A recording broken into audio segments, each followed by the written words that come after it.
Nah, Sludgy, you weren't late.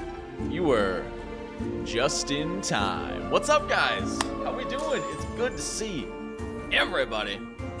What's up, Dane Marker? What's up, Sludgy? What's up, Beautiful Bee? What's up, Trans Gamer Girl? Untested Gaming.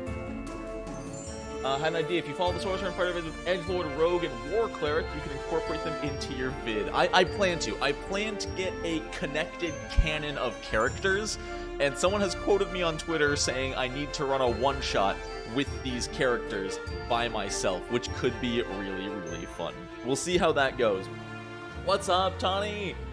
Anyone playing any fun RPGs? So, Jesse, I'm actually playing this one. It's called Dungeons & Dragons. It's a little under the radar, but I suggest checking it out. It's a lot of fun. The ceiling is what's up? You're not wrong. And Sheeran the Wanderer. Oh, are you talking like video games, Jesse? Because I was just playing Final Fantasy. Oh, is the music still playing? I thought I shut the music off. Thank you. I don't stream often enough. Seth Skorkowski. Dude, everyone compares me to Seth Skorkowski. I need to watch more of his videos. Also, when I called him out on Twitter, he didn't respond. Yeah, no, I've been playing some Final Fantasy 12 lately, which has been okay. I just picked up Final Fantasy 14, and I think I'm getting an addiction. We'll see how that goes. Other than that, I've just been in super RPG mode lately. Oh, man, what's up, Grim? So today, before we get to, the topic at hand, I need to bring up, the important part of the stream, the alcohol. Naturally, that's what you all come here for.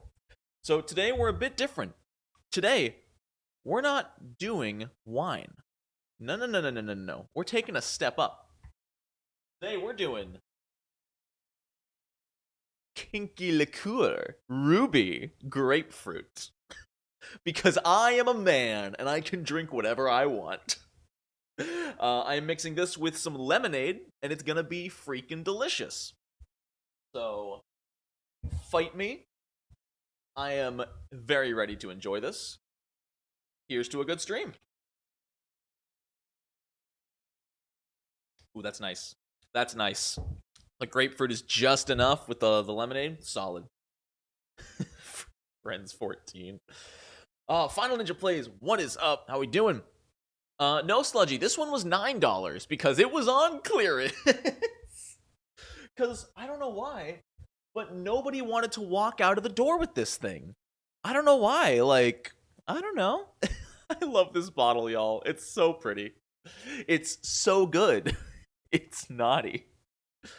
Oh, man. All right. Let's clap our hands. Let's load up Tasha's. And let's talk about the Ranger. I need to pop out chat so I can read it while I'm looking at it. Pop out chat. Thank you. Bring you over here. Minimize that. All right. I made a character in Final Fantasy 14. Only played once so far. Yeah, I downloaded it last night. It was like 12 it was midnight. And I'm like, I'll play for an hour. And I played for 2.5 hours. And then this morning I woke up and I felt like garbage. I still kind of do, but I'm good enough to stream. It's a very dry, empty cough, so I feel fine.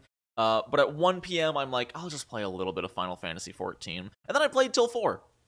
So I played 5 hours in 2 days. I'm really enjoying myself. I'm playing an Archer, and he's really fun. Is there a Power Ranger archetype? Technically with Vigilante, you could make a Power Ranger. I think you really could. Especially if you were an Alchemist Vigilante, you could totally make a Power Ranger. It'd be better with the Artificer from Tasha's, honestly. I like the alternate option for Ranger. They don't have to be super terrain specific. Really? Oh, that was always what held Ranger back. I'm so excited. Also, let me know if the latency is better, because I turned the latency from normal down to ultra low. So hopefully, need to level my Marauder up to be a Rogue. Wait, Marauder comes before Rogue? Weird. I'm thinking about going Dragoon after Archer, but we'll see. This is a check. That's that. I just saw that pop up. Hell Knight Power Ranger, their color. Go! Fear Ranger! It's quick. Yes! That's so much better than like the 20-second delay of last time. That is amazing. Looking forward to the rest of the stream. That'll make things so much cleaner. Alright. So looking at the Ranger. Optional class. Deft Explorer. This replaces Natural Explorer. Let me get a reminder here what Natural Explorer is. D&D Beyond, thank you. So Natural Explorer is with one type of natural environment and are adept at traveling. Okay, so this is just you pick a terrain, that's your favorite terrain. Gotcha. And Deft Explorer, you gain the canny benefit below and an additional benefit when you reach 6th and 10th. Choose one of your skill proficiencies. Your proficiency is that just... Wait, is that just oh, interesting. For Thanksgiving, I ran a one-shot with 2 friends. Shocked them not with just turkeys, but dire turkeys. But dire were turkeys. Oh, stop it. I see Nonat reacting to the chat before I see the corresponding post in chat. That's because I'm in the future. Dude, that's amazing, Jesse. I love that. Yeah, expertise. That's the one. This is Rogue and Bard expertise. That's awesome. I think that fits with a ranger. Because rangers are skillful, you know? They're more than just a bow and arrow, track the land. I like that a lot. And then at 6th level, they get an increased walking speed, climbing speed, and swimming speed. Oh, they gain a climbing and swimming speed. Let's go. And a dire goat. You're in the future? Once you're in the future, there's no going back. You can always travel forward in time. It's just traveling back that's a lot harder. And Tireless. As an action, you can give yourself temporary hit points equal to 1d8 plus wisdom. You can use this action equal to your proficiency bonus. Nice. And I'm guessing, is it like Pathfinder where temporary hit points in 5e last for 1 minute or like until combat's over? That's really cool. I like that a lot. That's not super overpowered, but this is a nice little passive benefit to this level 1 thing. It's really, really good. I've been getting into Pathfinder 2e recently, and I'd like to see your takes on the 5e stuff. Well, I'm glad, AJ Zombie, you picked the right stream to join, because that's exactly what this is. Wait, temporary hit points last till your next long rest? Whoa! That's way better than Pathfinder temporary hit points. Holy cow. And you can get less exhausted just by a short rest. Dude, this is so much better than Natural Explorer. Why would you ever take Natural Explorer when you could take Deft Explorer? This is so much better. Wow. Dude, yeah, this is just a better level 1 feature. Like, if you know you're going to be in just the desert, I'm sure Natural Explorer might still be a little bit better, you know, as far as like roleplay. You know what? That's what it is. Natural Explorer is much more roleplay focused. Deft Explorer is much more mechanically focused. Like, yeah, Natural Explorer, you know, you can travel faster, you can't get lost, you can always find food. You know, mechanically doesn't really help, but in a heavy roleplay scenario, this is great to know. But if you're in a very mechanical game, maybe like Adventurers League, or just your group doesn't like RP as much as combat and mechanics, these are so much more useful. Okay, so it is the same as Pathfinder in that respect, Zombie, that, yeah, temp hit points overwrite older temp hit points. Gotcha. That makes sense. Dora's a natural... Well, here's the thing. Dora's a natural explorer with every single favored terrain, because nothing can stop Dora the Explorer. Alright, favored foe. Oh, so this is different from favored enemy. They stole from Pathfinder again! I'm sorry. Alright. When you hit a creature with an attack roll, you can call on your mystical bond with nature to mark the target as your favored enemy for 1 minute. I can't believe I joined during a Dora joke. Hey, at least I didn't sing the map song. Wait, dude, this is just precision from Pathfinder 2e. Okay, but with a limit. Okay, so it's worse precision from Pathfinder 2e. Oh, you have to concentrate. I do like that. They added concentration, because that makes a lot of sense. The first time you hit or deal damage, including when you mark it. Nice. If we get to 20 likes, he sings the map song. I can agree with that. If we can get to 20 likes in the next 10 minutes, I will sing I'm the map. Oh, wait, but it's longer than I remembered, isn't it? Hold on. I mean, not like we're going to hit it, but... Okay, yeah. All right, I got the lyrics. If we hit 20... And we're at 19 likes. Hold on, I need to add something to my stream deck real quick. Give me 2 seconds. I'll be right back. 1 second.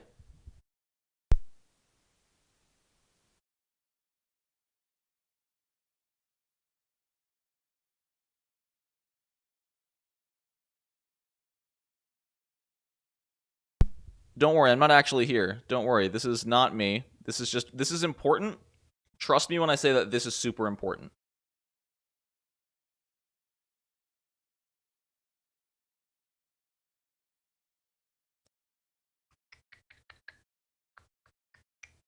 Come on, how do I zoom you in? Oh god, why is I'm so blurry. Can I not make you bigger, please? I need to bigger, please. This is important. Why can't I zoom? OBS Studio, I don't know how to fine, we'll keep that. That's fine. That's fine. Anyway, that'll be important later. I need to reload up chat. What are we at? 30 likes? All right. Sure. All right. If there's a place you gotta go, I'm the one you need to know. I'm the map. I'm the map, I'm the map. If there's a place you gotta get, I can get you there, I bet. I'm the map. I'm the map, I'm the map, I'm the map, I'm the map, I'm the map, I'm the map, I'm the map, I'm the map, I'm the map, I'm the map. I'm getting drunk! Not really, but I just thought it would be funny to say that. Alright, cool. Well done, you did it. Congratulations. I'm clipping the DMCA. Oh, wait, no, Michael Anderson is just a freaking god here. I need to make a parody. I need to make a multiple attack penalty song. Holy cow, I need to make a multiple attack penalty song. If you're attacking more than once, you're likely to miss because you're a dunce. I'm the map. I'm the map, I'm the map. If you're attacking 3 times, don't count on these rhymes. I'm the map. I don't know. There we go. That's all I got off the top of my head. Holy cow. That's great. Anyway, yeah, this is... Yeah, 1d6 level. Yeah, this is literally just... It's literally just precision from Pathfinder 2e. The moonshine is suddenly looking tasty after that song. Oh, you know what? I don't think this lemonade's strong enough. Hold up. Plus, I didn't pour this on screen. So, yo, Alex is in here. What's good, man? Alright, I gotta add a little bit of this. That might have been too much. If that's too strong, I can go water it down. Except really bad. Yeah, it's basically well, it's not really bad, because hit points in D&D 5e are lower than Pathfinder anyway. So this scales about the same. Rather than 1d8, 2d8, 3d8, it's 1d4, 1d6, 1... no, I guess it is bad. Because it never increases in number of dice. It turns off spellcast. That's true. You can't do spellcasting if you have a mark. That's a fair point. I think this should have been stronger. You're better off using Hunter's Mark spell. Oh, there's a spell? Woof. Yeah, and I think the thing that holds this back is it's limited to proficiency bonus. I don't think it's strong enough to need a limit. I like it. I think it's fine. I think the precision system from Pathfinder 2e is great, and I think stealing it is totally fair. But, man, that's unfortunate. That's really weak. And what does that replace? Favored... I mean, it replaces favored enemy. Oh, there it is. It replaces favored enemy, which is fair. It's still stronger than favored enemy, but, I'd rather have favorite enemy and gain 4 language. That's true. The languages you get from favorite enemy. That's true. Oh, sorry, you get the languages from Canny. Sorry. Hunter's Mark takes a spell slot. This gives you more uses. Yeah, that's fair. There's gives and takes. I think this could have been... You know what would have made this more fun? What's up, Brass Heathen? What would have made this more fun? I think it would have just been better is rather than going to 1d6 and 1d8, if it was 2d4 and then 3d4. That would increase the minimum damage and actually make it more total possible damage. I think that would have been fine. 1d4, 2d4, 3d4. Wizards, why do you hate Rangers so much? The playtest basically had it as free uses before, and they changed it. Huh. Yeah, it is only once per turn, which is so weird. It's so weak. Like, why is it so weak? It works with the Foe Slayer feature. Let me check Foe Slayer, because I'm not... Oh, it's level 20. Oh, okay, yeah. You can add your wisdom modifier. I think they were worried about... That's fair, Cormac. That's really fair. And that, I will say, that is one way, again, that Pathfinder 2e just nails multi-classing better than D&D. In D&D, you take a level, you get everything from that level. In Pathfinder, you can only take the archetype. And so you don't get your Hunter's Mark precision from the Ranger archetype. Only a full-blooded Ranger can get that, and I like that. I think it's really cool. Because Wizards of the Coast hates Rangers, I think that's the point. I think that's what we're getting at. What Rangers hurt Wizards, right? Who in the design team of Wizards played a Ranger in 3.5 or 4th edition and just had nothing go right? Their DM just didn't let them do anything. Or were they a GM and a Ranger in those systems destroyed their campaign somehow? It's okay on the Ranger subclass that are already really bonus action heavy. That's fair. That's pretty fair. If they don't have bonus actions to spend. Dude, that just got so much better. Adding more of that kinky. This is really good, guys. I'm not gonna lie. This stuff looks like bottom shelf, and it is. But it's solid. If you're looking for just like a sweet but not too sweet thing, throw this in a drink, y'all. It's really good. Ruby grapefruit, man. Aged to perfection. Yes, I think that's a vintage kinky. 3.5 Ranger, I believe, was drizzed. Yes. I find Foe Slayer alright. It doesn't spend a spell slot. Yeah, you deal a lot less damage. New sponsor. Kinky, sponsor me. I don't know if I can run your commercials on this channel, though. That got so much better adding more kinky. Alright, additional Ranger spells. They get Smite? What? I mean, I'm guessing that's not the same. That's not the same smite as Paladins, no. But oh, it enhances an attack. Okay, that's fine. I'll let you shoot a fire. Okay, that's a fire arrow. That's nice. That's awesome. I like that. Blind fight. We saw that. Druidic warrior. Ooh, druid cantrips. Manly points. That's fine. It is a spell from Paladins. Okay, nice. Dude, druid cantrips, that's awesome. Because Rangers don't usually get cantrips, right? I think Paladins had something like this, which was cleric cantrips. So that's nice. I like that. Oh, it's only melee attacks? Darn, that sucks. Yeah, it's not the class feature smite, it's the spell smite. You know. Nothing confusing about that. Yeah, they get the thrown weapon as well. That's awesome. Throwing weapon Ranger would be a lot of fun. I think that'd be cool. No, Sludge, unfortunately, I was just informed. It is not on range stacks, unfortunately. Alright, you can use a Druidic Focus as a spellcasting focus for your Ranger spells. Oh, that's the only feature? Weird. Alright. Primal Awareness. You can this is 3rd level, replaces Primeval Awareness. You learn additional spells when you reach certain levels. Oh, okay, so this just makes you more of a druid. Alright, that's fine. I think that's cool, yeah. Give your ranger some additional druid spells, let them be more with nature. I like it.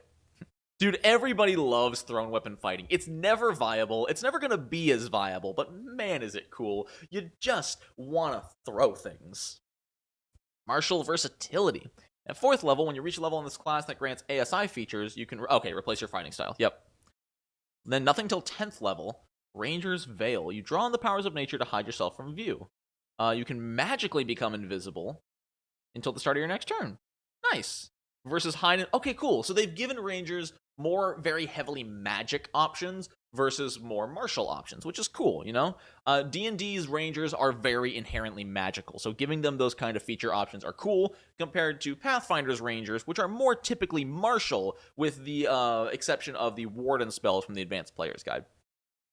I made a rogue subclass based on using everything and anything. Nice, yeah. Freaking weapon improviser style. I like it. I think Rangers should get ritual spell casting. Ooh. Yeah, dude, I love ritual spells. They're so underutilized in every system. I just want to throw chairs in a bar fight more effectively. That's all.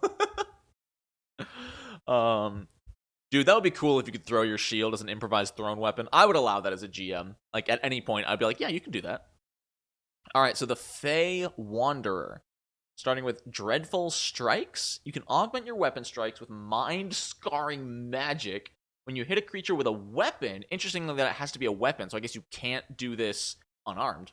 You can deal 1d4 extra psychic damage, only once per turn. Okay, so this on top of the other one would add 2d4 bonus damage to all of your attacks every single turn. It's sad this caps at 1d6, which is unfortunate, but, you know, it's still not bad. I'm sure there's a lot of ways, if you can get this plus a spell or two on your weapon, you can start stacking a lot of bonus damage, which could be fun. Fey Wanderer magic, you learn an additional spell every turn. Yep, Charm Person, Misty Step, that all makes sense. Okay, and you get a blessing from the Feywild gifts. Shut up, phone. Oh, your fist counts as a weapon? Okay, gotcha. Illusory... Oh, this is your gift. Illusory butterflies flutter around you while you take a rest. Fresh seasonal flowers sprout from your hair. You faintly smell of cinnamon. Oh, I want to faintly smell of cinnamon. Your shadow dances. What does that do? While no one is Oh, directly at it. It dances in the peripheral. Okay. Oh, my word. Sorry, boys. You're not weapons anymore. Horns are antlers, and your skin and hair change color to match the season. Oh, that would be fun on a tiefling. I like that. Otherworldly glamour. As a result, whenever you make a charisma check, you gain a bonus to the check equal to your wisdom modifier. Whoa! Hold on! Whoa! You get to add your charisma and your wisdom to charisma checks. Dude, you could just make a max charisma, max wisdom ranger and just be the ultimate face man. Move over, rogues. Use your expertise on one of those. Oh my word, you could get a potential +8 before proficiency bonus in this. Wow. Yeah, this would make an amazing satyr. Holy cow. Yeah. Move over, bards. Move over, sorcerers. Move over, rogues. Here's your face man. Ranger coming out of nowhere. I like that. I like that a lot. Beguiling Twist. The magic of the Feywild guards your mind. Advantage against Charmed and Frightened. Whenever you see a creature within 120 feet succeed on a saving throw against Charmed or Frightened, you can use your reaction to force a different creature to make a wisdom save. Oh, weird. So basically, if your ally saves against Charm or Frightened, you can make any enemy roll a saving throw against that effect using your DC. So you can basically give them the effect your ally resisted. That's cool. Nice. And they get a save every turn. That's awesome. Samurai Fighter does the same to Persuasion at level 7. Really? Wow. And it stacks. There's a multi-class to make a Wisdom SAD build. I'm afraid I'm not familiar with SAD. You'd suck in combat, though maybe you just multi-class into Bard. I don't know. I think going up to 3rd... Dude, imagine a Bard that takes 3 ranks in Ranger. They go primarily Bard, or even like Wizard or... No, Cleric. I mean, honestly, Cleric or Bard, you know? Get some proficiency with ranged weapons, get some cool Ranger stuff, and then dive headfirst into whatever your primary class is.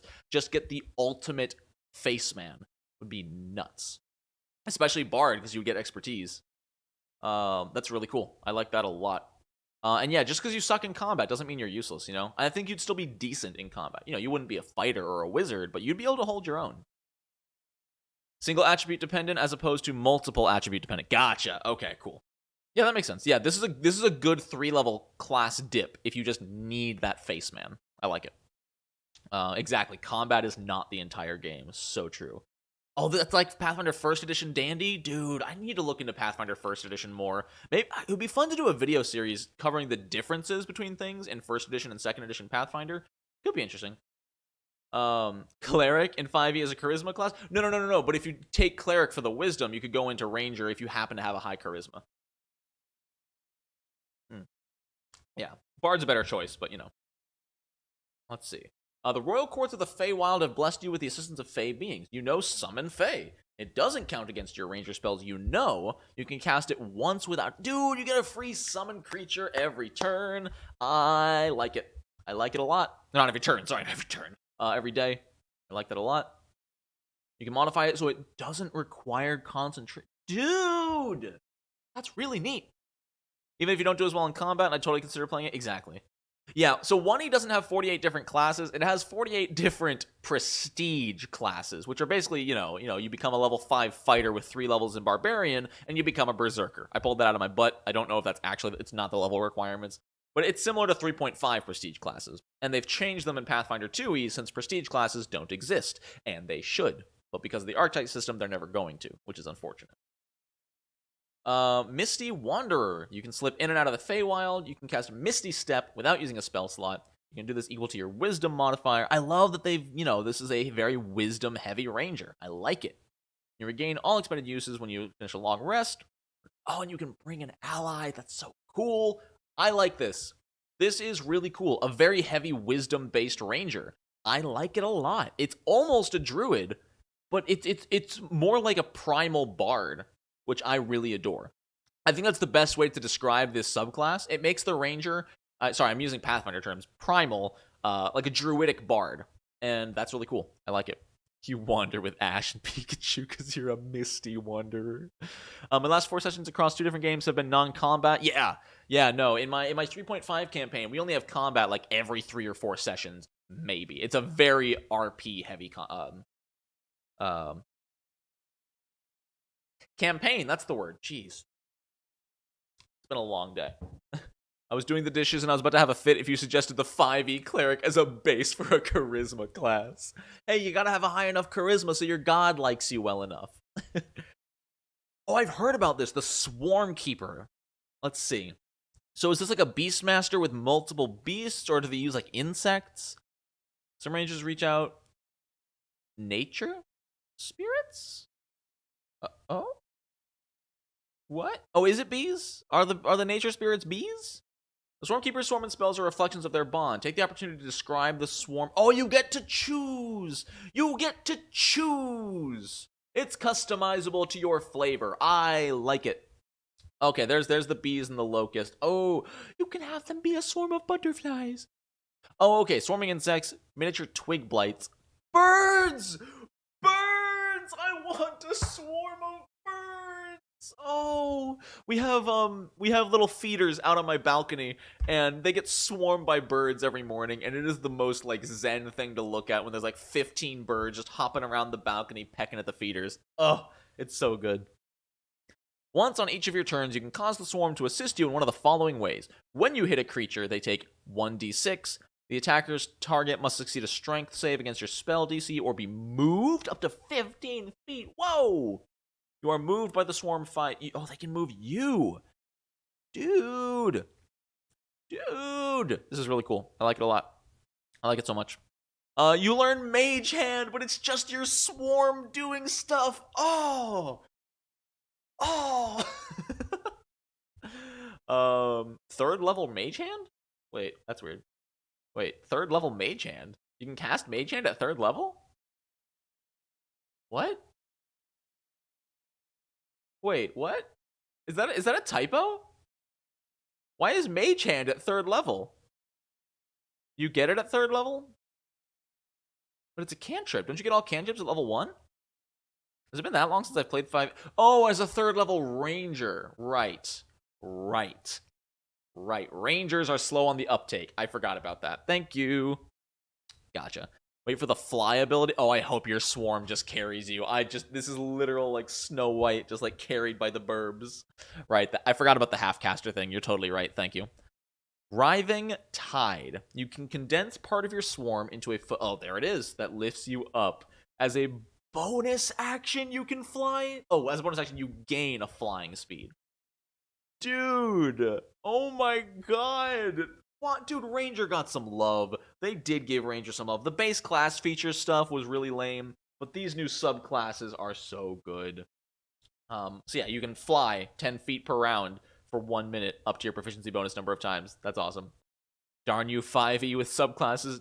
Right? Dude, subclasses, that's what I love about Pathfinder. You always get your subclass at level 1. You don't have to wait 3 or 4 levels to get your subclass. Your damage goes up with Gathering Swarm. Dude, okay, so Gathering Swarm stacked with... Did Gathering Swarm work with ranged attacks? Even ranged attacks? Dude, I freaking see, like, you draw an arrow, and, like, the bird is just sitting, like, 3 birds are just sitting on your arrow, and you fire it, and they just stay attached to the arrow. The arrow hits your target, and they flutter around, pecking them to death. Oh my god, I see it. I need to play a Burb Ranger. The subclass for Ranger, the subclasses are super cool. Just the base class is so niche. Exactly.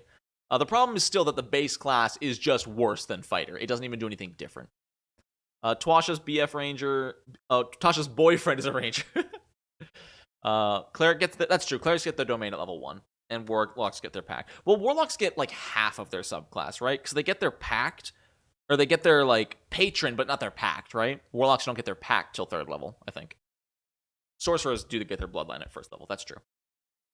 If a creature fails, it can also be knocked prone, which is unfortunately not that great in 5e.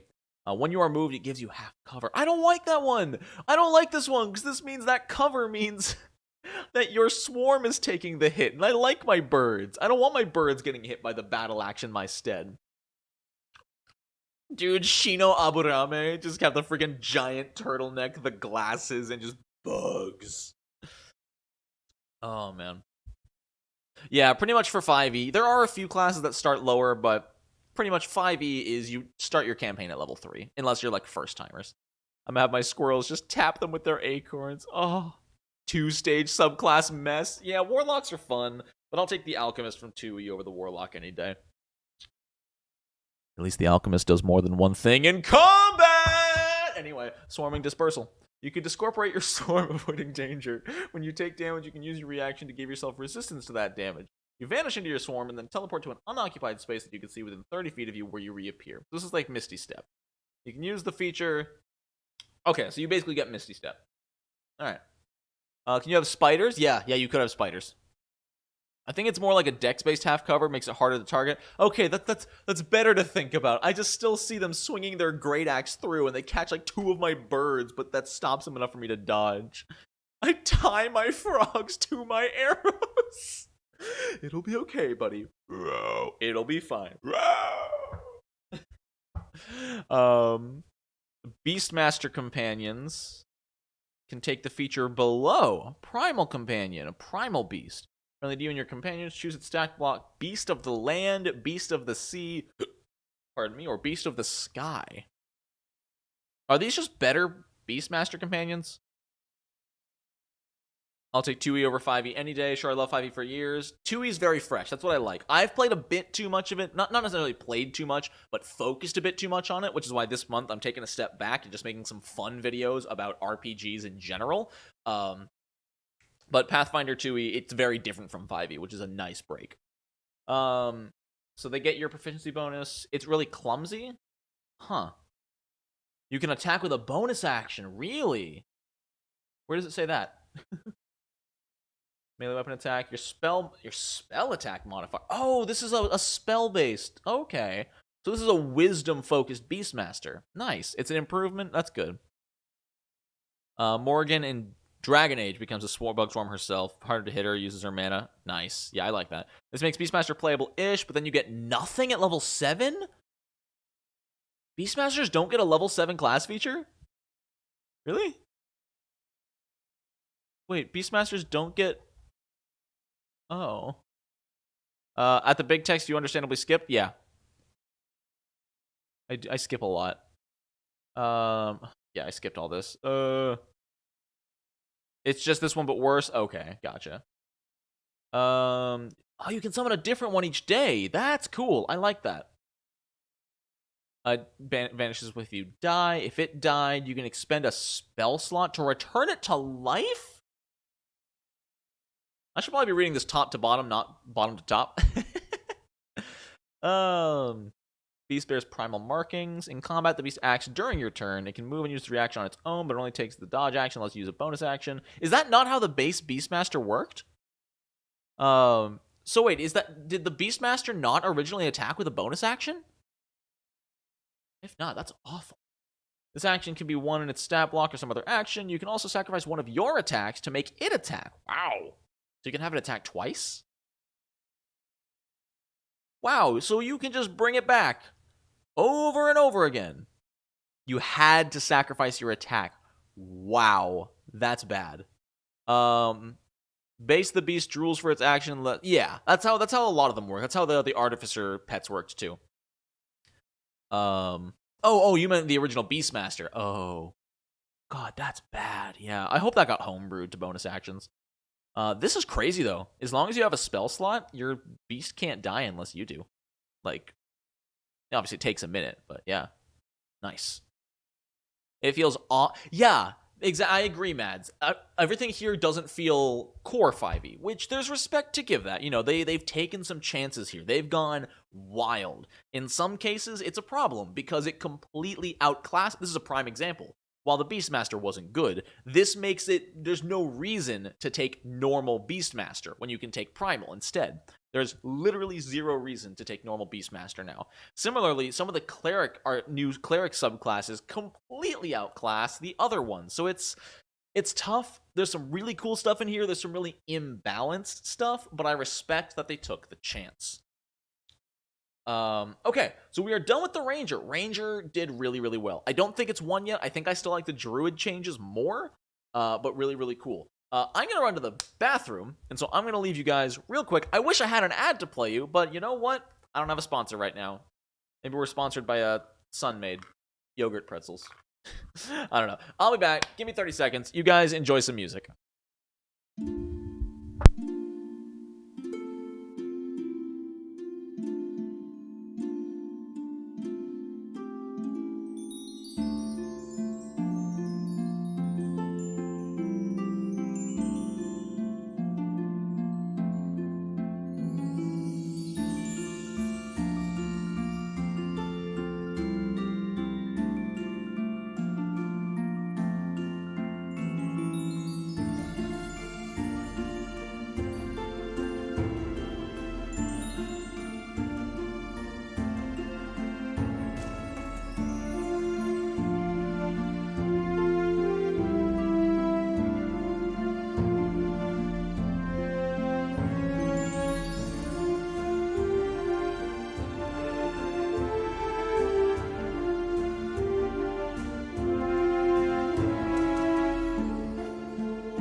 This stream is brought to you in part by Kinky's Liqueur. It's good. Drink it if you're old enough. Hey, what's up, Tabletop Obscura? Good to see ya. Actually, yeah, really good time to mention it. Always drink responsibly. Know your limits. Never drink and drive. Only drink if you're of age, and be responsible, you dumb butts. Cool. There's my disclaimer. I thought Shaggy was going to pop up. Me too, man. Me too. I miss Shaggy. All right. Moving on to the Rogue, which I don't know a lot about. I have not looked into this at all. So, I will admit, I did guest star on my friend's stream, and I have seen Sorcerer onward. So after this, it won't be completely blind anymore. I do sorry. Don't talk about your dumb butts like that. I'm sorry. I apologize. Tasha's helps the classes in 5e, but 2e is more fun. That's understandable, yeah. And again, it's from person to person. There are people out there who don't like the deep customization and heavy mechanics of 2e, and that's fair. But yeah, a lot of people really love the detail that 2e goes into. Still waiting on that announcement on that one-shot with yourself. Hey, I talked about it. I talked about it earlier in the stream. People have heard me. It's gonna happen. I just need more characters. I only have a fighter and a sorcerer so far. All right, so the Rogue. Steady aim as a...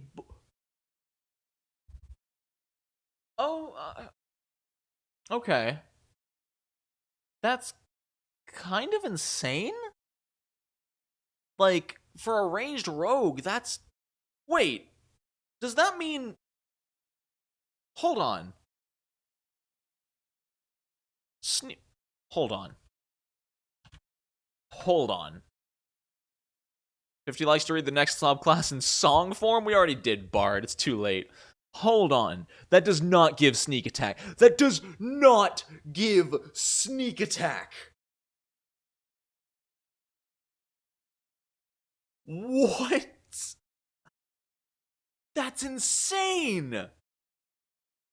Now, dude, a rogue with a longbow.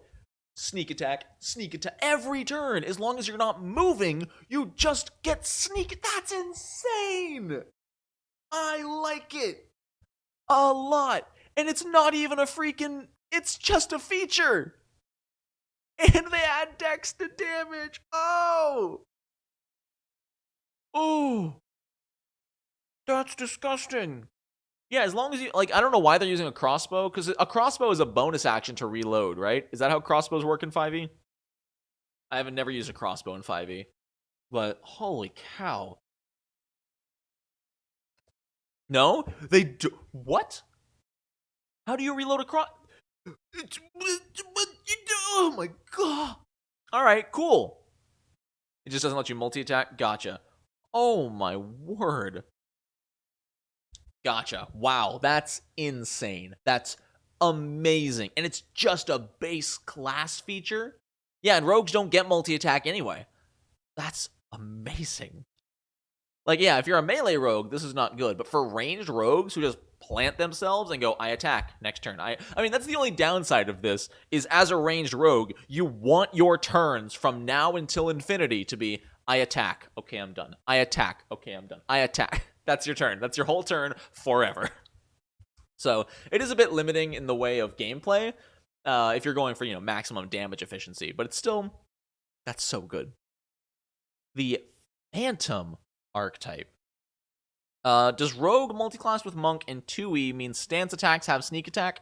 If you get the sneak attack feat, yes, but the sneak attack feat in the Rogue archetype for 2e sucks. I think it's a level 6 feat, and you get to add 1d6 sneak attack damage, and that never goes up. You get 1d6 of sneak attack damage, and that is it. Which is still okay, because flat-footed is such a common condition in Pathfinder 2e, but for a level 6 feat, it's hard to justify going into the whole archetype just for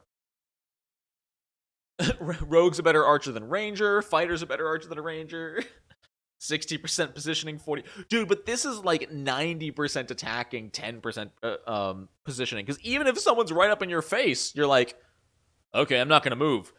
Point blank, because I still have advantage. Rogue scouts are better rangers than rangers. Oh, poor rangers. Oh god, hold on. I need to read this in my most edgelord voice ever. Many rogues walk a fine line between life and death, risking their own lives and taking the lives of others. While adventuring on that line, some rogues discover a mystical connection with death itself. These rogues take knowledge from the dead and become immersed in negative energy, eventually becoming like ghosts themselves.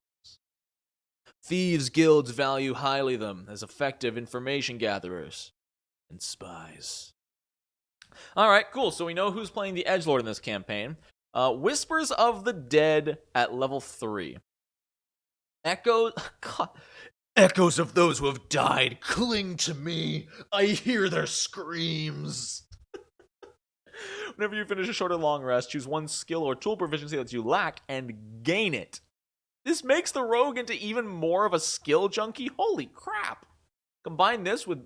Can you remind me in 5e, if you're a rogue with multiclass into bard, can you gain expertise twice?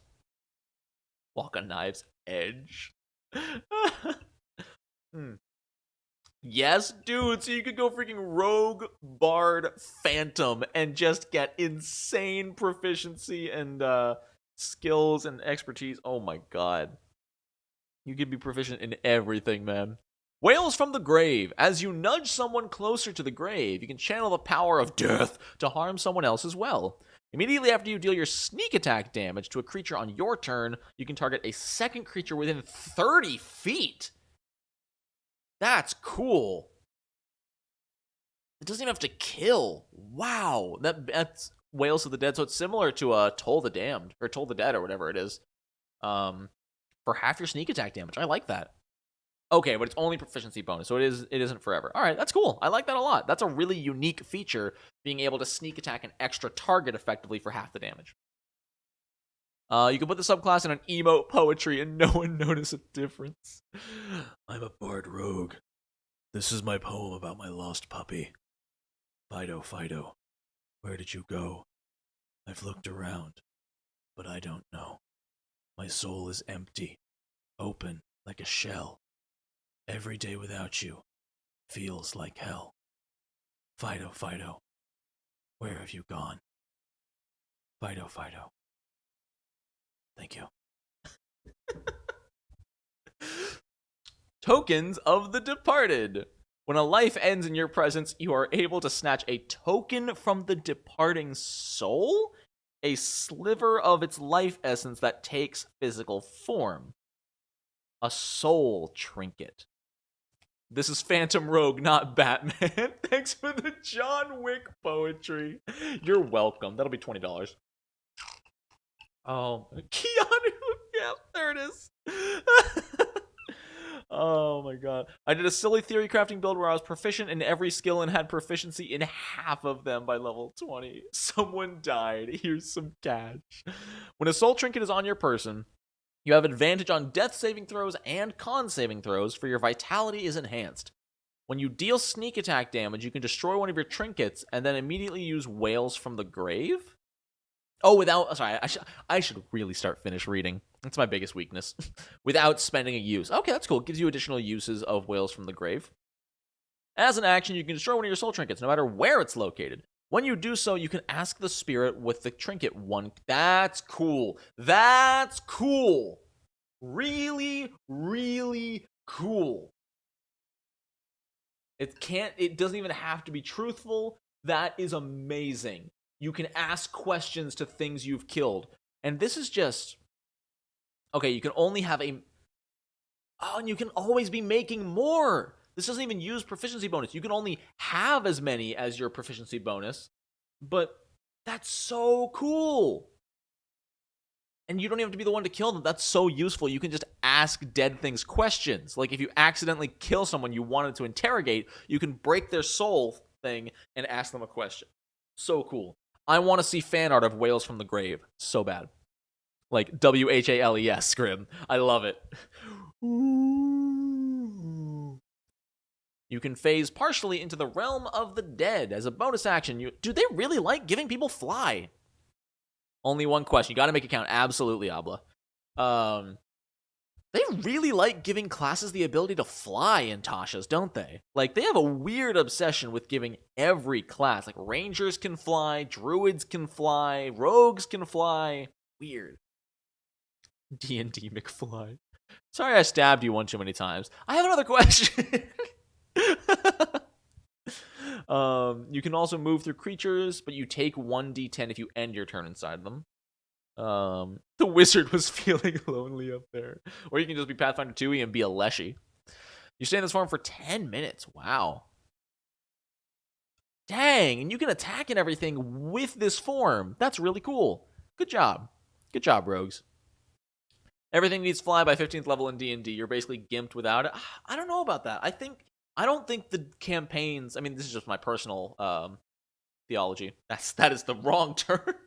It's my personal belief, is that you shouldn't design your campaign in such a way, you know? If only one person has fly, don't make things require fly, you know? Make it so they're doable, albeit maybe difficult and easier with fly, and then the characters that happen to be able to fly, maybe a dragonborn, sorcerer, or a wizard, can float over it, but then they have to think and figure out how to get the fighter and the barbarian across the pit. Right, brothers, Cauldron of Flight. Never Google zombie whales? I'm so interested now.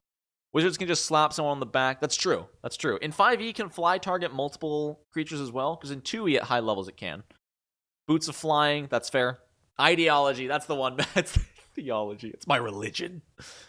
Your association with death has become so close that you gain the following benefits. When you use Wails from the Grave, you deal the bonus damage to both creatures? Dude! That means the main target of your sneak attack takes full damage and another half damage from the sneak attack dice. That's so cool. At the end of a long rest, you just get a soul trinket. That's kind of lame. That's kind of lame. You get one free soul trinket. For level 17, that's lame. The first part is good. Overall, this is a lame capstone feature. All right, before we move on to the soul knife. I still have... Before we move on to the soul knife, I need another drink. Verb. Don't worry, chat. I'm leaving my microphone on. No, I'm still here.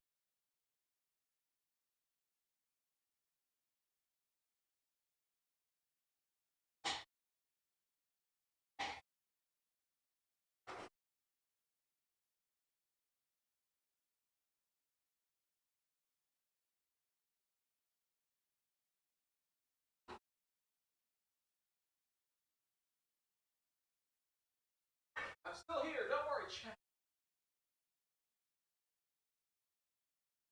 On my way back. Okay, I gotta say, I don't like calling you chat. I feel like that's so cliche, overdone, and I used to do it in my old streams, and I want to call you something else, but also, like, it's confused. I can't be like a special name, though, because then it's confusing for new people who join the stream. So I don't know what I want to call you, but I don't want to call you chat, because it's just so overdone. No, don't leave! I've got my kinky right here! Finders. What's up, my finders? Alright, let's... Oh, sorry, what am I doing? I need to do this on screen. Always drink responsibly, ladies and gentlemen. Don't worry, this stuff isn't all that strong. It's 17%. This actually isn't that much stronger than the wine, and I'm diluting it. I'm not going to get nearly as wasted tonight as I usually do. Hey, Dice Goblins! Agents of Chatwatch. Oh my god. The Nonat! Oh, I kind of like Nonat chat, but that's also super self-absorbed, and I feel like new people will just be like, what? What's up, Nonat chat? What's up, my Nonat chat? But I also, it's hard, because I also don't want to be like, you know, those YouTubers. Nothing against them, there's nothing wrong with it. Who's just like, what's up, my low gang? Just accept it and no chat once. It's a hard. I'll give it some thought. You'll be chat for now, but I might rename you someday. You won't have a say in the matter. The Soulknife, which is apparently... What's up, my friends? Close, inseparable friends. Oh, man. All right, most assassins strike... Sorry, what am I doing? This is a rogue subclass. Most assassins strike with physical weapons, and many burglars and spies use thieves' tools to infiltrate secure locations.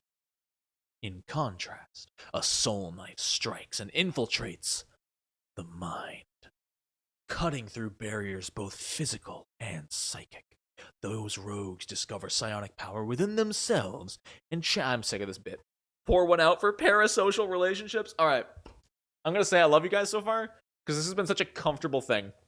In the past, I have had really uncomfortable situations in stream chat where people are like, you're my best friend, and I'm like, no, I love what we got going here, you know. This might be seems like the beginning of a beautiful relationship. A beautiful non-parasocial relationship. The Chat Finder Society. Oh, that's cute. Oh, that's cute. Ooh, I like that a lot. I don't know. We'll see.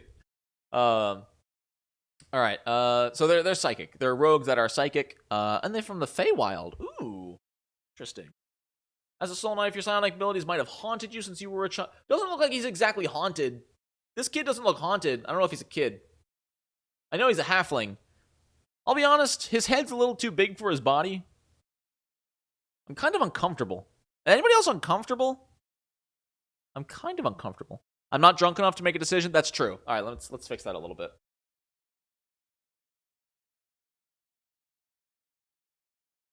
Social. Ooh, I like socialites. I like socialites a lot, actually. I'm not your best friend. I'm Nonat. I am a person on your computer or mobile device. I cannot be your friend. We can't go down to the skating rink and hang out. I don't have time to play World of Warcraft with you and your friends. I talk about role-playing games and you laugh.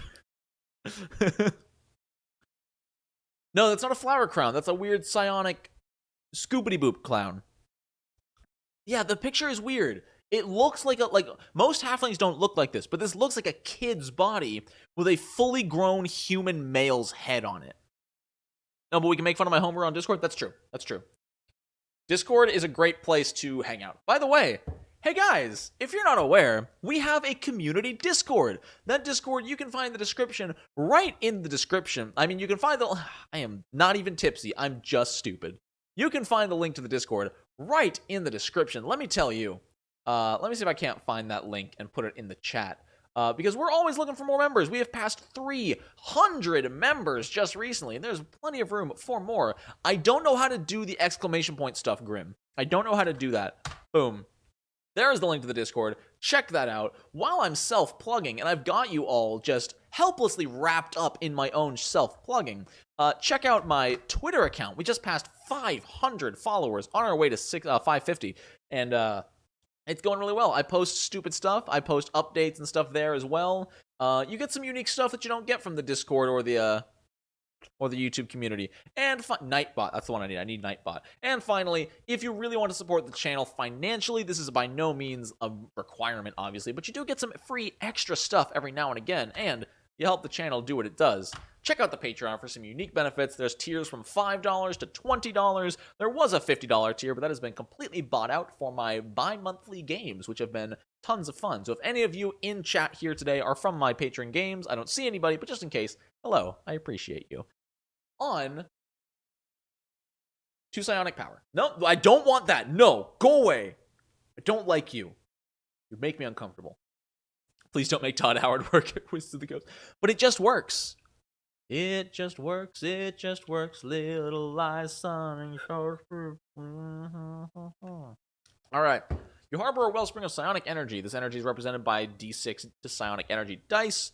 You have okay, so these are more of the classic psionic dice, whereas the warriors went up and down in die size, I think, or maybe I don't know. I don't remember anymore. So you start with 4 psionic energy dice. You can't use the power if it requires you to use dice, and they're expended, blah, blah, blah. You get them back as a long rest. In addition, as a bonus action, you can okay, so you get 1 additional die per day. That was a nat 20 persuasion. Hey, when you take the sellout archetype, they're all nat 20s.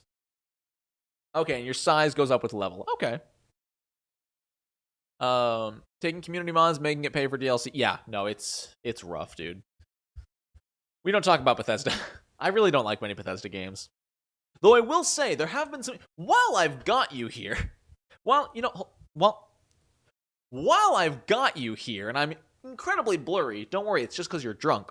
Would you guys be interested in seeing me stream games at some point? I haven't decided what. Maybe Baldur's Gate, maybe Pathfinder Kingmaker. Hell, I've been curious to go back and stream the original Final Fantasy, because I'm in such a Final Fantasy kick lately. If you guys would like to see that, let me know, because that would be a ton of fun. But if it's something no one's interested in, obviously I understand. But it's just something I want to do a kick. You keep asking this, and the answer is still yes. Hotel Mario? No, I don't play trash. Yeah, Mads, I agree. I'm not a fan of D&D Beyond as a whole. I wish I could just have this as a PDF. I hate the digital format for Wizards books. Pathfinder does it so much better. Do it. CDI Zelda? Yoshi Fanatic, you can't just come out of nowhere in the chat and say CDI Zelda. No. Get out of here. It could be fun. We'll see. The original Final Fantasy would be fun just because it takes so much inspiration from D&D. It could be interesting. I've thought about playing the original Final Fantasy because you can completely customize your party.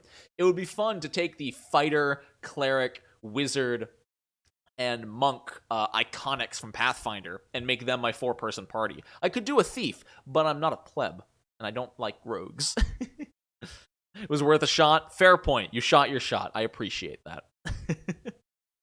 We just want more content. Yo, I wish I could put out even more than I do. Yo, fun fact, like, I'm in a group with a bunch of other RPG YouTubers, which you guys should all go check out, like Icarus Games, Matthew Perkins, those kind of people. They're amazing. And apparently I'm the weird one for putting out, like, 5 videos a week, which I take as, like, a compliment, you know? Like, 5 videos a week is a lot, but I love it. You know, I love doing this. I love making content for you guys. It's a ton of fun for me. I also feel bad for anybody watching this VOD because we're not making any progress today. But yeah, thank you for watching my content no matter what it is. I appreciate you guys. I know some of my recent videos haven't been doing as well, but hey, if you've seen those videos, the Fighter and Sorcerer video, the video on random encounter tables, if you've seen those videos, I really appreciate you. Thank you.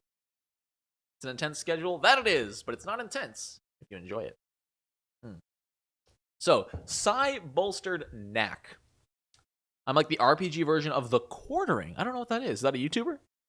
When your non-psionic training fails you, your psionic power can help. If you fail an ability check using a skill or tool, you can roll 1 psionic energy die and add the number. Okay, I think fighters get the same thing there. I think that's the same as fighters. I'm a fighter. Boop. Thank you, Yoshi. That's what I've always wanted to balance. There's oftentimes I'll skip a day, but it's mostly because I don't want to put out something I'm not proud of. Yes, I put out a ton of content, but I never want to put out something I'm not okay with. I try to keep the quality of a certain grade. A lot of vids per week. Okay, gotcha. Yeah, I cannot wait to do more of the Fighter and Sorcerer ones. I'm going to do that for every class, for sure. And, like, not just in Pathfinder. I'm going to do a Warlock. I'm going to do an Alchemist. I'm going to do an Artificer. It's going to be a lot of fun. If you have a creative lull at some point, we're here to watch a stream. I appreciate it, y'all. I do appreciate that. I think weekends are the best time. Maybe I'll do, like, streams on Fridays. Maybe once a week. Well, probably not Fridays. Maybe Saturdays. You know, because I don't do anything on... Actually, I do. I'm talking to myself here. I'm getting tipsy, which means I'm starting to ramble. So I appreciate you sticking around for my ramble. Psychic Whispers. As an action, choose one or more creatures you can see, up to a number of creatures equal to your proficiency bonus. Then roll a psionic energy die. For a number of hours equal to the number rolled, the chosen creature... Okay, so it's message. So it's like really high duration message to multiple creatures. Can the creatures talk to each other? So if you have 2 targets, it just says they can talk to you. Okay. So you can talk to them, but they can't talk to each other. Just keep rambling, then we can have another stream. I don't know if I want to do another Tasha stream. That's the problem. Like, I love Tasha's. It's awesome. But it's definitely, you know, it's not doing as well. Like, I'm going to say this, like, very much in quotations. We only have 45 people in here. I don't mean to say that's nothing. That is, fun fact, when I would do video game live streaming for my job, I would average about 15 people. Having 45 is insane. But comparing this to last week where we had about 60, 70, and the week before where we had about 120, it's clear Tasha's is falling out of interest, and I do need to keep the channel in mind. It's the hardest part of being a YouTuber, is you can do everything you want. I would love to sit here and talk about this for weeks, but if it doesn't get the views, it unfortunately probably can't happen, in which case I would open a second channel. We'll see. GG me, I'm drunk. I'm a forever DM. Inane rambling is my base setting. Yo, that's a mood, dude. That is the hardest mood in my life. Not like the first... Dude, yeah, the first stream was nuts. The first stream hitting, like, I think we hit 160 people live in the first stream. It was astronomical. Had no expectations like that. Yeah, I do need to be more controversial. Somebody needs to start up drama on Twitter and yell at me and, like, maybe not cuss me out, but, you know, like start some drama, you know? Start a rumor that I can't stand Icarus Games. Start a rumor that I'm bad. Don't do that. Don't do that. That's tipsy me being like, hey, start up artificial drama. Drama's no fun. Am I allowed to drink whilst watching as well? Yo, as long as it's legal wherever you are and you're of age and you're being responsible and you don't plan to drive afterwards, feel free. Let's go. Honestly, I don't have anything else to do tonight. Depending on how this goes, at some point, maybe I'll stop streaming the Tasha's and I'll start a stream of like Final Fantasy or something. That could be fun. Heading over to Twitter right now. Oh no. Drama incoming. I too need free clout. I can, but I shouldn't because it's 10 in the morning. Oh my word. Nonat hates fighters. That's as close to drama as I get. I can't stand fighters. They're stupid. Meanwhile, I'm playing one. First time you use this power after each long rest, you don't expend any psionic energy die. Nice. Did I get better alcohol? So to catch people up on what we're drinking, we're not drinking wine today. We're drinking kinky ruby liqueur. It's shockingly delicious, honestly. Dude, really? Is Nonat One's just doing it for the money? Oh my god, what a loser. You guys should all go on Twitter and blast him. Midnight here. Yo, man, it is only 6 p.m. That's what's sort of weird about these streams, is if I'm doing it at from like 5 to whenever, I'm going to be streaming for, I'm guessing, you know, a lot of EU, maybe even some Australia or Asian folk, and then, like, 2 or 3 hours in, it's going to be really late for them, but it's going to be 5 p.m. Pacific, which means they're all getting home from work, which means I'll be here, and hopefully that means we can get a consistent stream of people. The downside is it means most people can't be here for the whole stream, and that makes me feel bad, because I don't like people to miss stuff. Rumor, Nonat is kinky? No, you're getting it wrong, Grim. Nonat drinks kinky. Nonat likes kinky. You and Boo and I. Anyway. Hamsters and rangers everywhere. Rejoice! That's actually so good straight. Oh my god. I was doing that for a comedy bit. That's really good straight. That's dangerous, dude. Holy crap. That hardly tastes like alcohol. What were we talking about? Rogues? Psyblades? Alright. Psychic blades. You can manifest your psionic power as shimmering blades of psychic energy. Whenever you attack, you can manifest a you know what it is? I think I'm more drunk than I think I am, but it's not the same kind of drunk. When I drink wine, I'm very sugarful, and like my brain is moving 1,000 miles a minute. Whereas this is liqueur. This is a different kind of drunk. I'm much more in my own headspace, but my reaction timing is moving slower than my brain. It's different. If you want danger, see, I've tried the whipped cream like Svetka. It's not my style. I'm also not a fan of cream soda. I heard Nonat thinks 4E is the best system. I've never actually played D&D 4th edition, and I really want to. Oh, man. This is like Lacquer and Pillars of Eternity. I will be drinking water, Alex. Don't you worry. I always drink a ton of water after the stream. Like, if you guys could see me after the last 2 streams, I always go right to the sink, and I drink at least a full cup, if not more. Anyway, you can make a fake blade.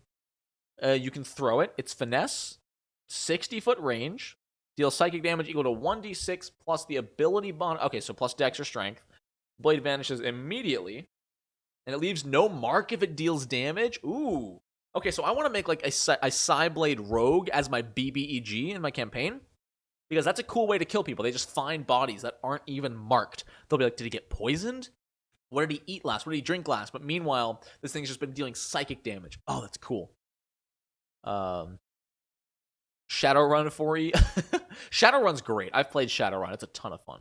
After you attack with the blade, you can make a melee or ranged weapon attack with a second Psyblade as a bonus action. Nice. Okay, so that just lets you dual wield. This lets you dual wield psychic blades. And this doesn't use your... Yeah, so this doesn't use your psychic die. Nice.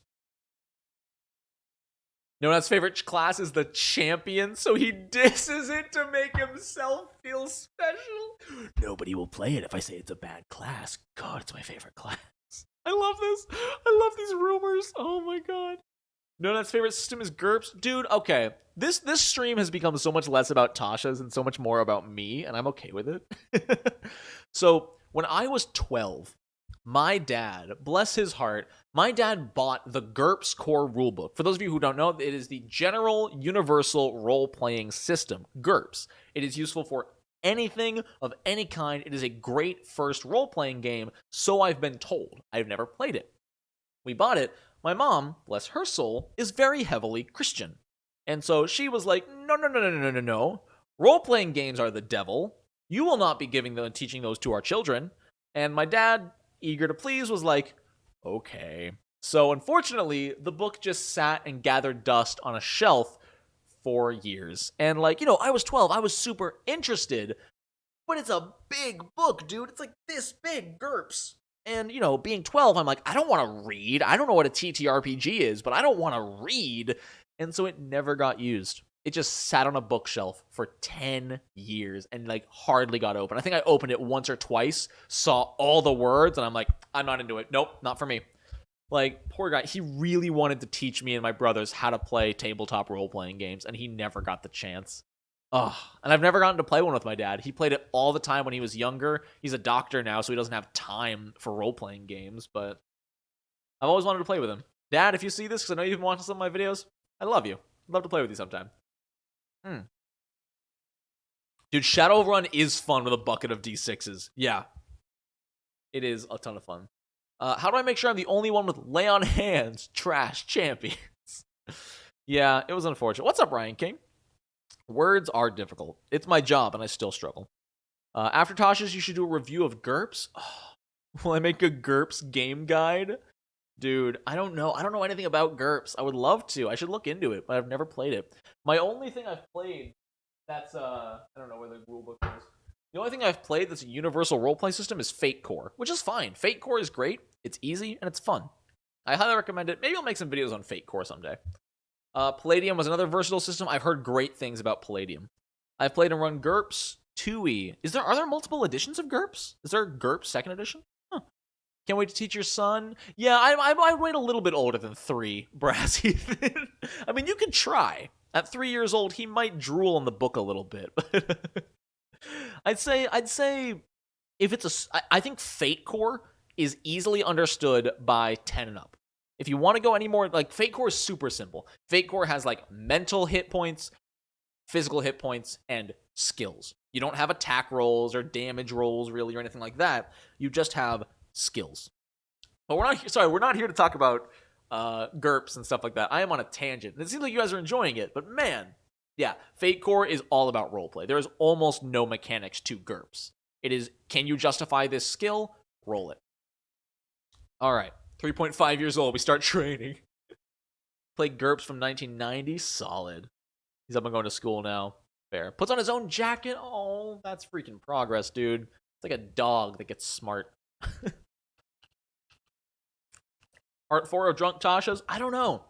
Again, I don't know if I'll do Tasha's again after this. I plan on going super late tonight because luckily the girlfriend doesn't have anything going on. Last time we did this, we had to end at 7 because the girlfriend had a lot to do, but she doesn't have anything going on tonight, so I might go to like 9 or 10. We'll see. Anyway, Soul Knives get nothing again until 9th level. Your psychic blades are an expression of your psi-suffused soul, giving you these powers that use your psionic energy dice. If you make an attack roll with your psychic blades and miss the target, you can roll a psionic energy die and add it to your attack roll. Alright. If it misses, it doesn't expend the die? Whoa! That's really good. The Drunk Tasha stream, where we talk about other RPG systems. I'm very needlessly opinionated about the 2E nomenclature, and it still got me bothered that Defender got shoehorned into Paladin because it means we got Anti-Paladin instead of Destroyer. That's fair. Anti-Paladin, I will stand by, is the stupidest name of anything in Pathfinder 2E. I think Anti-Paladin is... I love you, Paizo. Don't cancel me. I think Anti-Paladin is lazy, it is boring, and it is not clever at all. I love you, Paizo. Psychic teleportation. As a bonus action, you manifest one of your psychic blades. Expend one psionic energy die and roll it, and throw the blade in an unoccupied space you can see up to a number of feet away equal to 10 times the number rolled. Then teleport to the... That's cool! Alright, you got me. That's really cool. Alright, being able to teleport to your blade is neat. But unfortunately, you can't throw it at an enemy. I think it would be cool if you could throw it at an enemy and appear next to them. It's really cool. Could be better. Anti-Paladin is a tradition name from D&D, which is, again, weird they would use it in Pathfinder. I heard about this weird game called Pathfinder. Is it any good? It's fine. I have a couple of videos on my channel about it if you want to check it out. Fourth Hokage confirmed. Dude, yeah, this is freaking, I don't remember his ability because I haven't read or watched Naruto in years. But yeah, it's Minato. That's really good. The fourth Hokage. Yeah, if you just flavor all of this to be lightning, this is literally just fourth Hokage. Lightning Blade. Chidori. I wonder if you could flavor Naruto too. Rasengan. Totally Psylocke. Alright, Psychic Veil. You can weave a veil of psychic static to mask yourself. As an action, you can magically become invisible along with anything you're wearing. Okay, yeah. The invisibility ends immediately after you deal damage. Alright, this is the exact same thing the Feywild Ranger got. That's kind of boring. I'm not a fan of this. I think this is either the second or third time this has shown up in Tasha's, where one of the subclass features is, you could go invisible for a little bit. That's it. It's getting kind of lame. Rasaidak. Rend Mind. You can sweep your psychic blades directly through their mind. When you use your psychic blades to deal sneak attack damage, you can force that target to make a wisdom saving throw. If the save fails, they are stunned for 1 minute? Is stunned the, can't take actions? Oh! I mean, it's level 17, so it's understandable. It's also a fairly low DC. It looks like 8 plus proficiency plus dex mod. But man, that's really good. That's really good. Awesome. All right, so ladies and gentlemen, we've cleared 2 classes. Rogues were cool. They were okay. They don't win Tasha's. Druid is still winning Tasha's. It's a really hard DC? Really? 8 plus proficiency plus dex mod at level 17? Max DC of the game? Really? Oh, wow. I thought other things got 10. All right. I play too much Pathfinder. Once again, I apologize, but alcohol runs through me, so Enjoy 30 seconds of music, and I'll be right back.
Yo, I just want to give a huge shout out to Mateus and Untested Gaming for following me on Twitter. I don't usually give shout outs for that, but I saw it in the bathroom and I'm like, what cool guys. Thank y'all.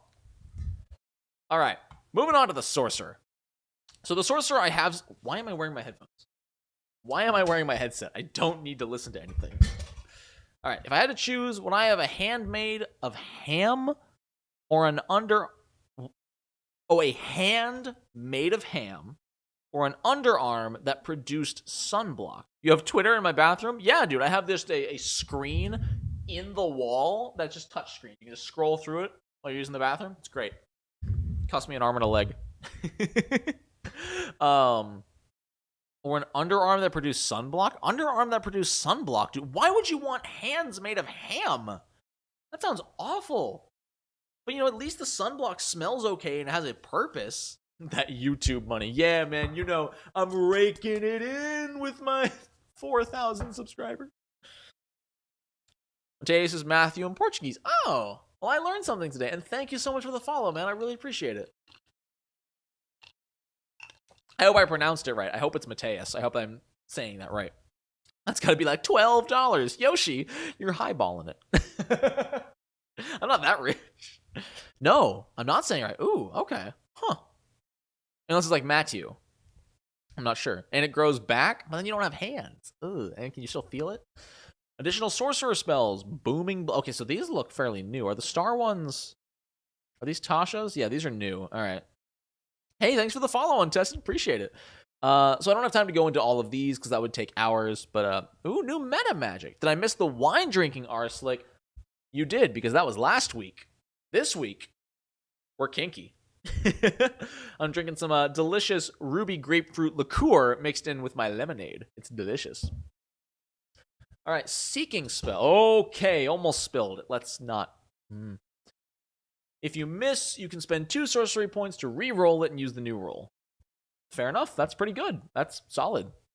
Transmuted spell I have heard about. You can spend a sorcery point to change the damage type of a spell to acid, cold, fire, lightning, poison, or thunder. What's cool about this is it doesn't say the spell doesn't need to be one of those to begin with. So something like Sound Burst, which I don't know if that's in 5e and deals sonic damage, could be made to deal lightning damage. You could have Lightning Burst. While this is something that a lot of people neat roast, I can't do tequila. Not a chance, trans gamer girl. I can't do tequila.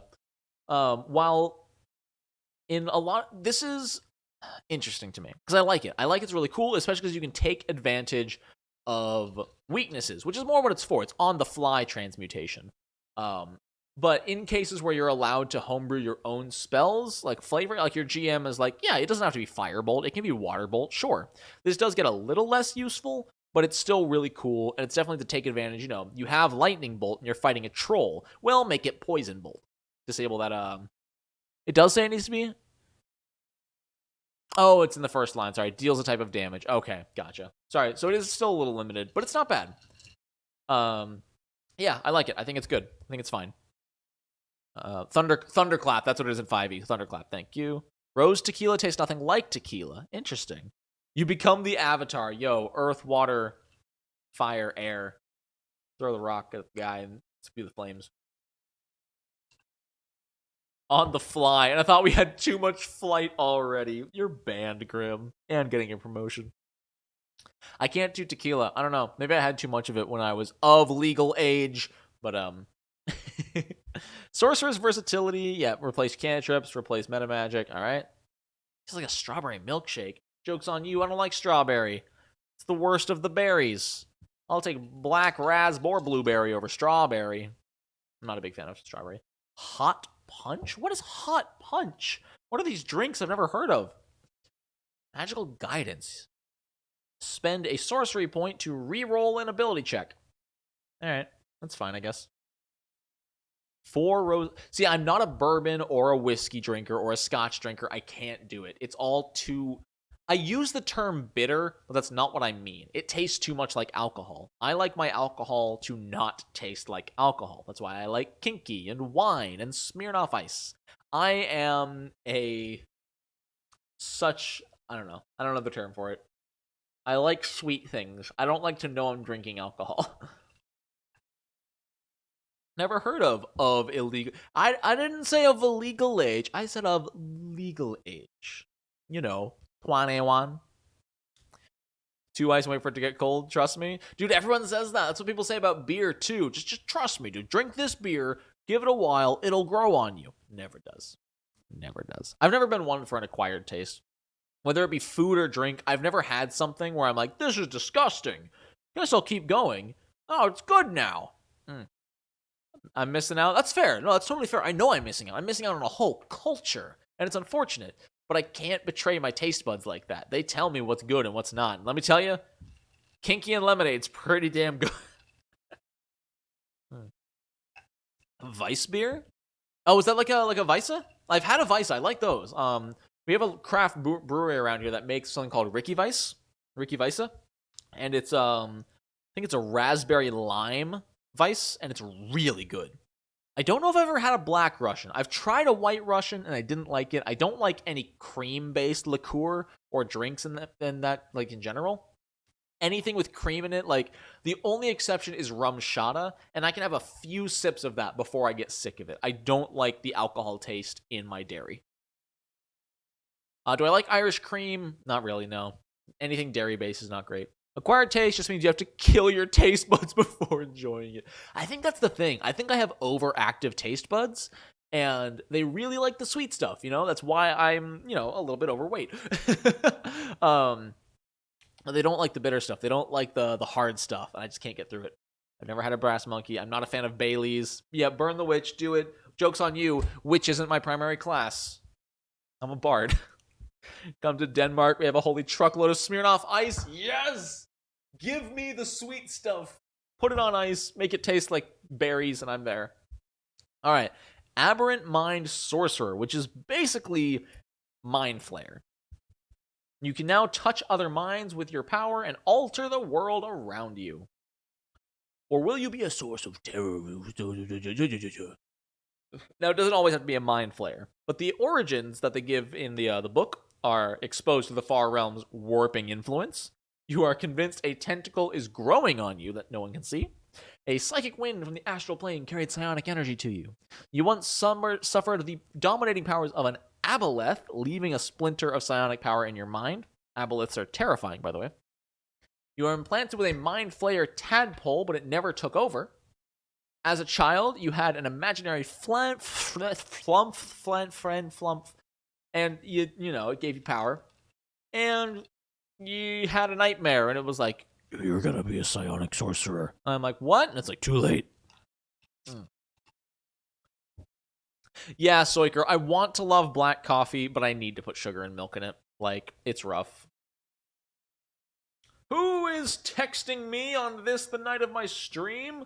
Why, it's Ragnar Russo, following me on Twitter. If you're here in chat, thank you. Flumps are adorable. I think I do plan to stream Baldur's Gate 3 at some point, but I'm waiting until the whole game comes out. Plus, I'm playing it co-op with my friends at some point. I haven't even looked it up or launched it or even bought it yet. I want the whole game. Psionic spells, which are just unique spells that have existed, and, Eldritch. Telepathic speech. You can form a telepathic connection between your mind and the mind of another. As a bonus action, choose a creature. Okay, this is just the same thing that rogues get at level 3. But it only lasts for minutes instead of hours. Alright, that's fine. But this is infinitely usable. Yes? Yes. This can be used as much as you want, whereas the rogue had to spend a psionic die. Okay, that's fine. It's a reskinned Warlock. Psionic sorcery. Whenever you cast a spell of first level or higher from your psionic spells list, you can cast it by expending a spell slot as normal or spending sorcery points equal to the spell's level. Nice. If you cast a spell using sorcery points, it requires no verbal or somatic components. Why not just say no verbal, somatic, or material components? Baldur's Gate 3 has a steep price. Yeah, for basically a demo, it's only Act 1. Yeah, this is basically great old one Warlock. I like this. I like this line here, where if you cast it in this way, you can do it completely silently with no proof it even came from you. I love that. That's so good for spellcasting RP. And what I like about this is it's basically a class feature. In Pathfinder 2e, if you want the ability to do something like this, you have to take a feat, which is fair. But I do wish there was a class out there in Pathfinder that got this as a class feature. Because untraceable spells are so cool. Psychic defenses, you are advantage against charmed and frightened. I'm drinking really fast now. Yeah, well, so you'd have to use silent spell and I think it's not quick spell. It's something. There's 2 different meta magics. One makes no somatic, or are they both silent spell? Are they both silent spell? Yeah, silent spell is just verbal. You have to counter charm for free. Oh, subtle spell, that's the one, yeah. So this is basically both silent spell and subtle spell. It just costs more depending on the level of the spell. I like it. Sorcerer has subtle spell as an option for their meta magic to remove verbal and somatic. Oh, okay. Gotcha. Welcome back, Orleans Warrior. Good to have you. Revelation in Flesh. You can unleash the aberrant truth within yourself. As a bonus action, you can spend 1 or more sorcery points to magically transform your body. You can spend, looks like, up to 4 sorcery points, and for every sorcery point you spend, you can gain one of the following benefits. You can see invisible creatures, and your eyes turn black, or just become tentacles, which is disgusting and amazing. You gain a flying... There it is! There it is! Why can everyone fly? Tasha's! Tasha's! Not everyone needs to fly. Get more creative. You gain a swimming speed equal to twice your walking speed and can breathe underwater. Your body, along with any equipment you're wearing, becomes slimy and pliable, allowing you to squeeze through as little as 1-inch openings. The ability to sacrifice spell slots to do meta magic could be cool. That would be cool. Sorcerer points. Yeah, no, they're not exactly the same thing, because you can't cast a spell, with psionic sorcery aside, with sorcery points. I like the sorcery point system. I hate that it's a feat now. From what I've heard, there's now a general feat that anyone can take that allows them, or that any spellcaster can take, that allows them to gain meta magic like a sorcerer. It's dumb. We need something to fill the book. Let's get everybody fly speed. Brilliant. Alright, Warping Implosion. As an action, you can teleport anywhere within 120 feet. Immediately after you disappear, each creature within 30 feet of the space you left makes a strength saving throw. On a failed save, they take 3d10 force damage and is pulled straight toward the space you left, ending as close to the former space as possible. On a successful save, they take half as much damage and are not pulled. You can do it once for free, and then spend 4 sorcery points to use it again. Basically, if you don't spend any of your sorcery points anywhere else, you can do this 5 times per day at level 20. That's the thing, Adrian Paul. I don't like the feats that are like, hey, you know this completely unique thing that makes that class unique? Here's a feat that lets anybody do that. I'm not interested in that. This is fine. It's cool. It's powerful. It's basically the Wildfire Druid's Pets teleport on a grander scale. However, the Wildfire Druid gets that at level 3, I think, and they get this at level 18. So yeah, it's stronger, but the Druid gets way more use out of theirs, in my opinion. I honestly think the Wildfire Druid Pets teleport is better just because it's so much lower level. We aren't at 100 likes yet. What are you guys doing? What are you doing at 55 likes, please? Come on. What do you think I am? Please. I'm not going to do anything for 100 likes, but, it'd be cool. To be fair, with how locked into your class you have to be to get your high-level benefits, it's nice to be able to gain 1/10 the power of a class. Fair. Fair point, Israldin. That's true. Getting anything that's similar to another class within your own class is a decent bonus. Kind of think of something again. Forgot to hit the button. Drinking. Clockwork Soul is really disappointing. So I have read this. I've read this with my friends. And I'm going to ask them, chat, the same question they asked me. When you think of the Clockwork Soul, what do you think? What jumps into your mind when you think of the Clockwork Soul? Is it, time magic? Is it something to do with machinery? Time travel? Yeah. Is it chronomancy? No. Is it android? Is it cyborg? I don't know, but I'm going to let that sit with you while I go let the girlfriend in and get another drink. So why don't you just think about what a Clockwork Soul means to you, and I'll be right back.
Don't worry, Ian. They didn't scare me off. I just had to go let the girlfriend in and get my Olive Garden, which I'm so excited to eat after this stream.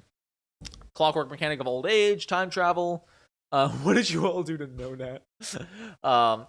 Yes, so Orleans Warrior is correct. The Clockwork Soul Sorcerer is about balance in the world.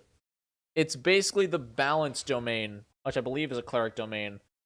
It's all about everything being predictable and within its rights. Also, more kinky. Yeah. Someone at Wizards of the Coast heard the phrase, "A stopped clock is right twice a day," and found it incredibly poetic. Oh, man. Well, let's go ahead and jump into this.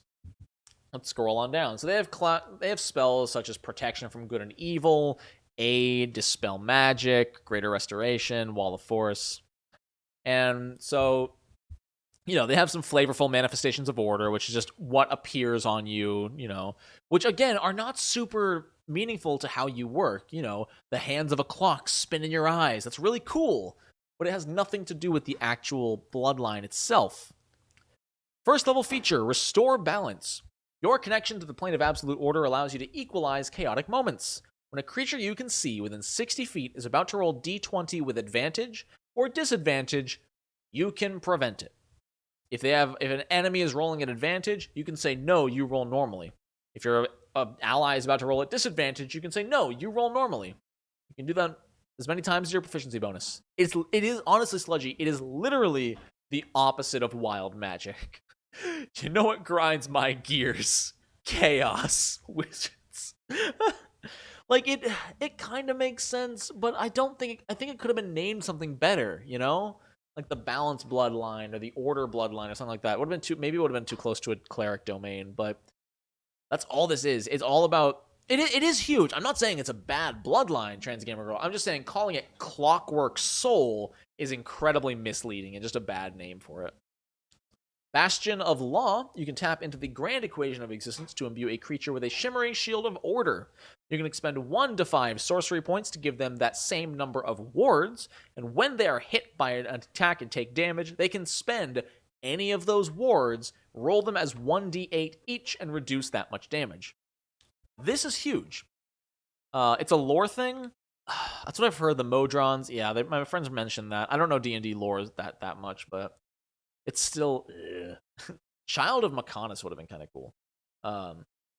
But yeah, so, you can spend 5 sorcery points, give them a shield of 5d8, and they can spend all 5d8 to prevent 1 hit or save them from multiple hits. You can only have 1 creature warded at a time. If you are trying to give anyone, even the same target, multiple wards, the previous ward does disappear. So it's fine. It's cool. It's good damage reduction. I don't really know what this has to do with order. This is just like, hey, I'm a sorcerer, but I can pretend I'm a cleric, see? I mean, honestly, it's basically a sorcerer that pretends they're a balanced order cleric. Trance of Order. You gain the ability to align your consciousness to the endless calculations. All right, I have clearly not had enough kinky. As a bonus action, you can enter the state for 1 minute. For the duration, attack rolls against you cannot get advantage, and whenever you make an attack roll, ability check, or saving throw, you treat it as a 10 if you roll a 9 or lower. It's really good. You can only do this once per day, or if you spend 5 sorcery points, and it's fine, Like, you're a sorcerer, so maybe with your spell attack rolls, depending on what you're fighting, a flat 10 plus your attack roll bonus might hit something. I'm not quite as clear with 5e. I've clearly not had enough kinky. Really, Evan George, is that a fact? Only the ones in Tasha's give them new spells? All the other sorcerer bloodlines don't give them additional spells? That's lame. But yeah, this is fine. It just makes you, more consistent. That's all this subclass is consistency, like Clockwork. And their capstone feature is Clockwork Cavalcade, which is you summon spirits of order to expunge disorder. Summon the spirits in a 30-foot cube. The spirits look like Modrons or other constructs of your choice and are intangible and invulnerable. Everything within the cube, you can choose to restore up to 100 hit points, divided as you choose among any number of creatures in the cube. So, at level 18, this cleric wannabe finally gets the ability to heal.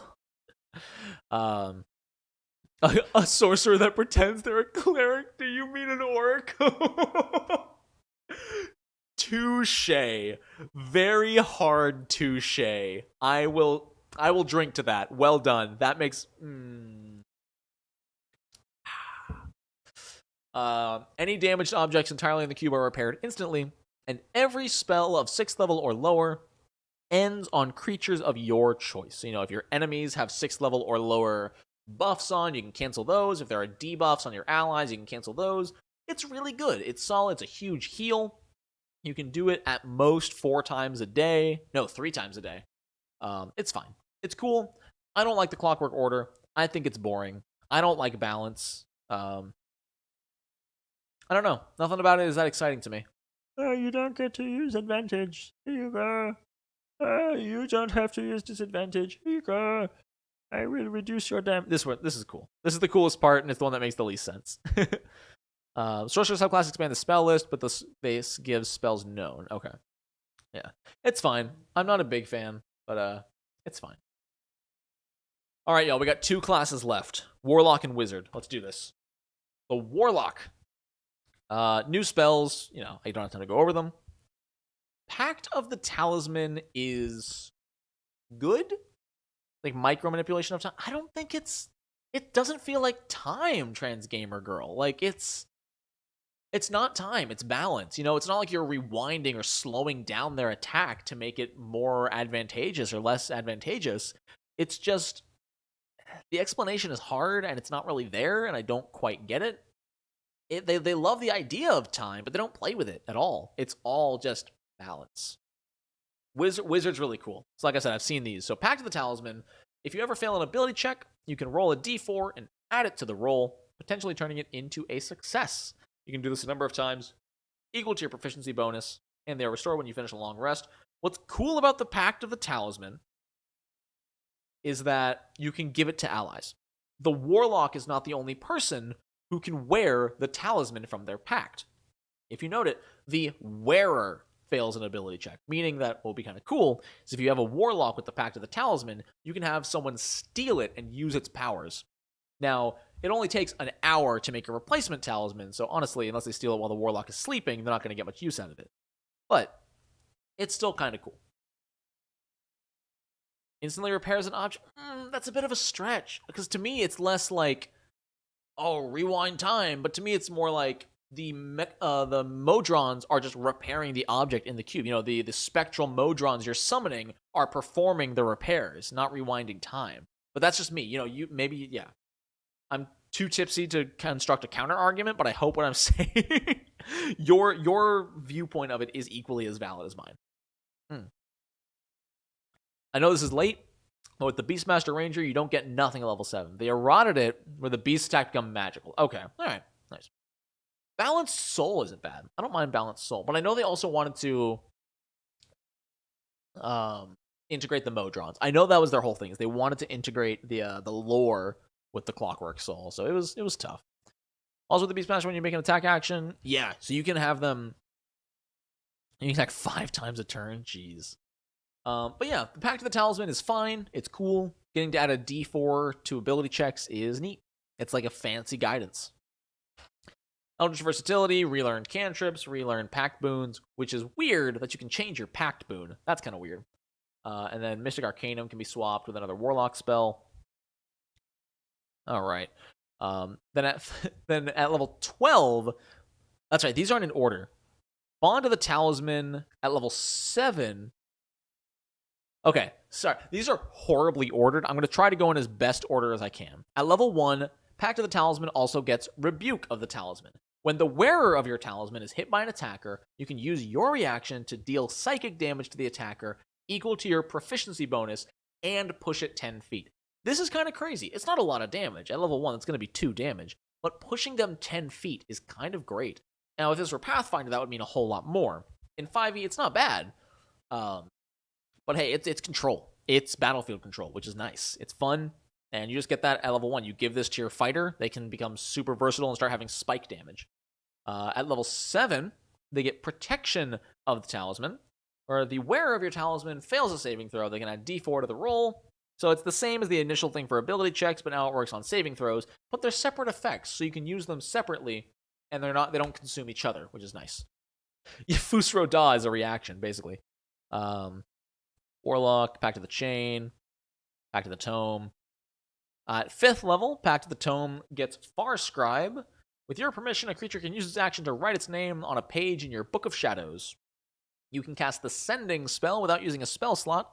To do so, you must write the message on this page. The target hears the message in their mind, and if they reply, their message appears on the page. It's message with extra steps. I can say it's sending with extra steps. It's fancy sending that requires permission. It's good. It's good. I like it. It's super RP. They don't auto get them. They're incantations. That's right. That's true. I forgot. You have to pick your boons or invocations. 2 chains. I have 2 packs of the chains. Eldritch Mind, you can take at any level. You have advantage on con saves that maintain your concentration. That's good. You know, if you plan to be using spells that require concentration, that's a solid choice. Level 9, Pact of the Tome. A new page appears in your book. With your permission, a creature can write its name on that page. Contain a number of names equal to your proficiency bonus. When any creature whose name is on that page is reduced to 0 hit points but not killed, they magically drop to 1 hit point instead. This can only happen once per long rest. This is cool. Basically, all of your freaking allies write their name on this page. And then they get 1 free death per day. That's really good. Since this doesn't use Pathfinder's like wounded dying system, this is really, really solid. Investment of the reverse death note. Why does the Warlock get the life note? Investment of the Chainmaster. When you cast Find Familiar, you infuse it with some Eldritch power. You know, like a Pathfinder 2e familiar. The familiar gains either a flying speed. Yo, Troy! What's up, dude? Sorry for the overreaction. Troy's from my old video game streaming days. Good to see you, man. Glad to have you here. The familiar either gains a flying or swimming speed of 40 feet. As a bonus action, you can have your familiar attack. Its weapons attacks are considered magical. You have to give it Oh, it gives them all of these benefits, not just one. I'm stupid. Warlock. Yes, I'm Kira. Your familiar's attacks are all magical. The familiar forces a creature to make a saving throw. It uses your DC, and when the familiar takes damage, you can use your reaction to grant it resistance. This is just a huge upgrade to familiars, which is really cool. I like it. And Undying Servitude. You can cast Animate Dead once per long rest without using a spell slot. Solid. Just some really cool... I feel like... My problem with this one is if you want to play a Necromancer, you're going to play a Wizard. This isn't enough, in my opinion, Necromancy support on the Warlock. Now, I could be wrong. Maybe I'm not thinking about some things, but I feel like a Wizard would still make a better Necromancer. But this would allow you to make a Warlock with some Necromancy toolkit. A better Beastmaster than the original Ranger. Oh, no. The new patrons are the Fathomless, which is my horrible fear and paranoia. Not paranoia, phobia. That's the one. The Necromancer. Oh, man, I need to raise the dead later. But for now, let me give you a massage. I'm the Necromancer. The Fathomless, you have a pact with an element of water or some terrifying thing deep under the ocean and all the other things that thalassophobia makes you terrified of. Look it up. It's a real thing. Undead Warlock for the win? I don't know. I always see Necromancy as a wizard, personally. You get some new spells, which are all very water-themed. Shut up. Don't listen to me, phone. You get a bunch of water-themed stuff. You get Tentacles of the Deep, which for those of you who play League of Legends, makes you Illaoi. You can magically summon a spectral tentacle that strikes your foes.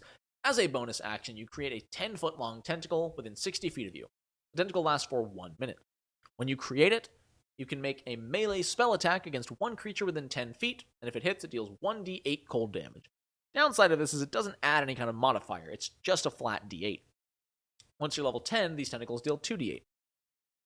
As a bonus action, you can move the tentacle up to 30 feet and repeat the attack. Now, what's important here that I misunderstood when I first read this is that you can't have your tentacle attack twice in one turn. You cannot use your standard action to make the tentacle attack. It is always on a bonus action, which once again makes this just strictly better than the Beastmaster Ranger. Cthulhu, no water. Yeah, the Fear of the Abyss is terrifying. Pass a beer round, give some high fives, and it's a neck bromancer. Let's go. I'm baffled that this is the League reference you make over Clockwork's Kindred ult. I don't know, because Kindred's ult prevents death for the duration, whereas the Clockwork ult just prevents death once per day. It's similar, I can see it, but this is literally summon a tentacle that attacks something within 10 feet. This is way more accurate to Illaoi than the Clockwork Soul is to Kindred. I hate that I still know all of this stupid League of Legends information in my brain. I haven't played the game in 2 years. I didn't play the game, a lot in the last 4 years, and yet it's still all in there. Oh, my word. As a Yorick main, I didn't expect any necromancy call-out. That's because Yorick summons only last 6 seconds. Also, at level 1, you can breathe underwater. Just flat. Super strong. We played it this year. That doesn't count, Troy. That doesn't count. I played, 1 game this year for, Earth or something like that. It doesn't count. It doesn't count. I haven't played the game in 3 years. Level 6, you gain resistance to cold damage. In addition, when you are fully submerged and any other creature is fully submerged, you can communicate with them telepathically. Or sorry, not telepathically. You talk underwater and you can understand each other. Yeah, I liked original York. I don't like New York. But also I haven't played him. Guardian Coil at level 6, your Tentacles of the Deep can defend you and others. If a creature you can see takes damage while within 10 feet of a tentacle, you can use a reaction to reduce the damage by 1d8, and when level 10, reduce it by 2d8. Really good for Warlocks who I don't think get a lot of reactions. Yeah, Kel, same. I only play it when Earth rolls around. 100%. Yorick summons aren't time-gated anymore? Isn't his ult still time-gated at 30 seconds, something like that? I don't know. I know his stuff summons on a passive now. I don't think you purposefully summon anymore. It sucks. I liked purposeful summoning. Aquapathic.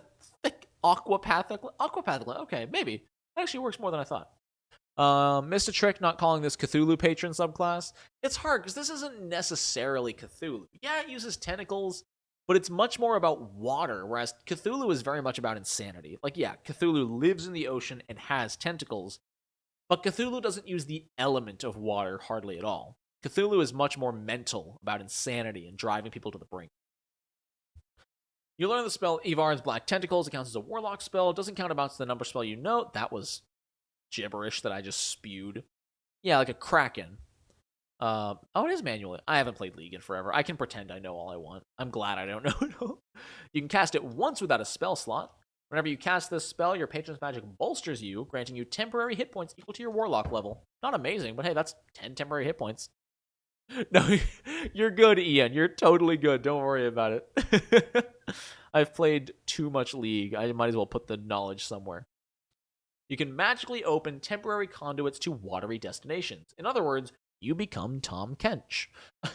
Oh my god, it's happening to me. I just keep referencing League. As an action, you can teleport yourself and up to 5 other willing creatures who hop into your mouth. Amid a whirl of tentacles, you vanish and then reappear up to 1 mile away in a body of water you've seen, or within 30 feet of it. It's fine. It's teleport. It's a 1 mile teleport you can use once per day. Solid. Yo, low-key, I would play a League of Legends tabletop RPG. I would play that. That would be cool. I don't know if it would be good, but I would play it. It feels like it might have been slated for the League crossover content before whatever happened. Was that a thing, Israeldun? Was Wizards gonna work with Riot? That would have been interesting. I think it would be fun. I think it'd be cool. It would be interesting to see a TTRPG where you don't make your own character, but you pick an existing character and customize them. They could do stuff with the talent trees and the items and really integrate that in an interesting way. I think it'd be fun. Nonat's Cauldron of games other than D&D. Oh, man. Well, they used to have the lore for it as well, and their modern lore sucks. Their old lore with, like, Shurima and stuff was great, and then they just took all of it away. They give lore to new characters, but old characters are left by the freaking wayside. What's Rammus's lore now? Like, nothing? WOT TTRPG? What is WOT? Had some subclasses based on expansion for the time. Oh, neat. Got late to the party? No worries, Paydark. Not a worry at all. Wheel of Time. Dude, my dad loved that book series. I've always meant to read it. I'll probably listen to it as an audiobook at some point. Also, apologies for people who might have just shown up, but I have to pee again. So I will be back, and then we will talk about the Genie and the Wizard, and we'll see how I'm feeling for going any farther forward. So I will be right back for the third time.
Alright, welcome back to Nonat's Cauldron of everything except Tasha's.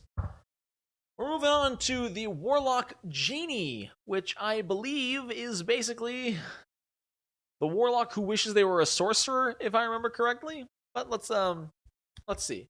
Rereading to the series ahead of the Amazon series next year. Oh, are they making a video series of it? Troy, stop. I wasn't ready for this. Troy. I still have that set as my freaking donation thing. Oh my word. That's back from my video game days. Oh my word. Thank you, Troy. Sincerely. You and me, we're going to hang out soon, okay? After this stream, when I sober up, I'm going to get a group chat going. All right? You're too kind, man. Thank you. All right. Well, Troy Moneybags. What class is Mario? He's a monk. He's got to be a monk. Because he uses his jump attack, you know? Like, the problem is he gets class changes whenever he gets an item. If he gets a fire flower, he becomes a sorcerer, maybe a wizard. If he gets, a Tanuki suit, he becomes a druid with wild form. It's tough. Well, it's the thing, Fair the Cute, is he only shoots fireballs when he is, a fire flower. So it's hard. He's multi-classed, I think. But for some reason, they've homebrewed it that he can only access some classes under specific conditions. That's my thought process. Monk with magic initiate? Maybe. All right, the Genie.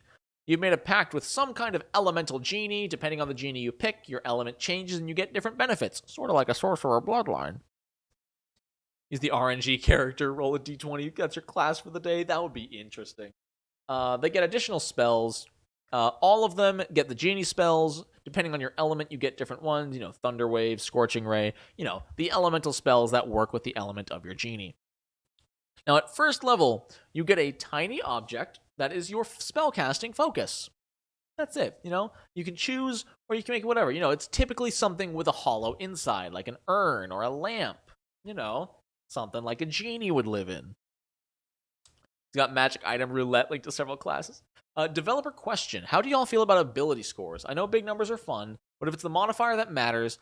So Isralden, interestingly, I think some Pathfinder 2e character sheets actually completely do away with the score and just use the modifier. Because, in Pathfinder 2e especially, unless you're rolling for stats, you cannot have an odd number. So all you have is your modifier. So on some Pathfinder 2e sheets, you might have a character who's just strength, +2, dexterity, +4. Like, that's how their character sheet looks. And honestly, I think in due time, we will get rid of the ability score, but only for systems that don't use odd numbers and don't roll for stats. You know what I'm saying?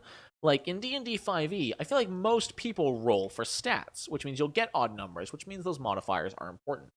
What's been lost to the ages that I've learned recently is that the ability scores used to do something. They used to do some crazy stuff, actually. You know what? While I'm tipsying on it, let's look rules cyclopedia.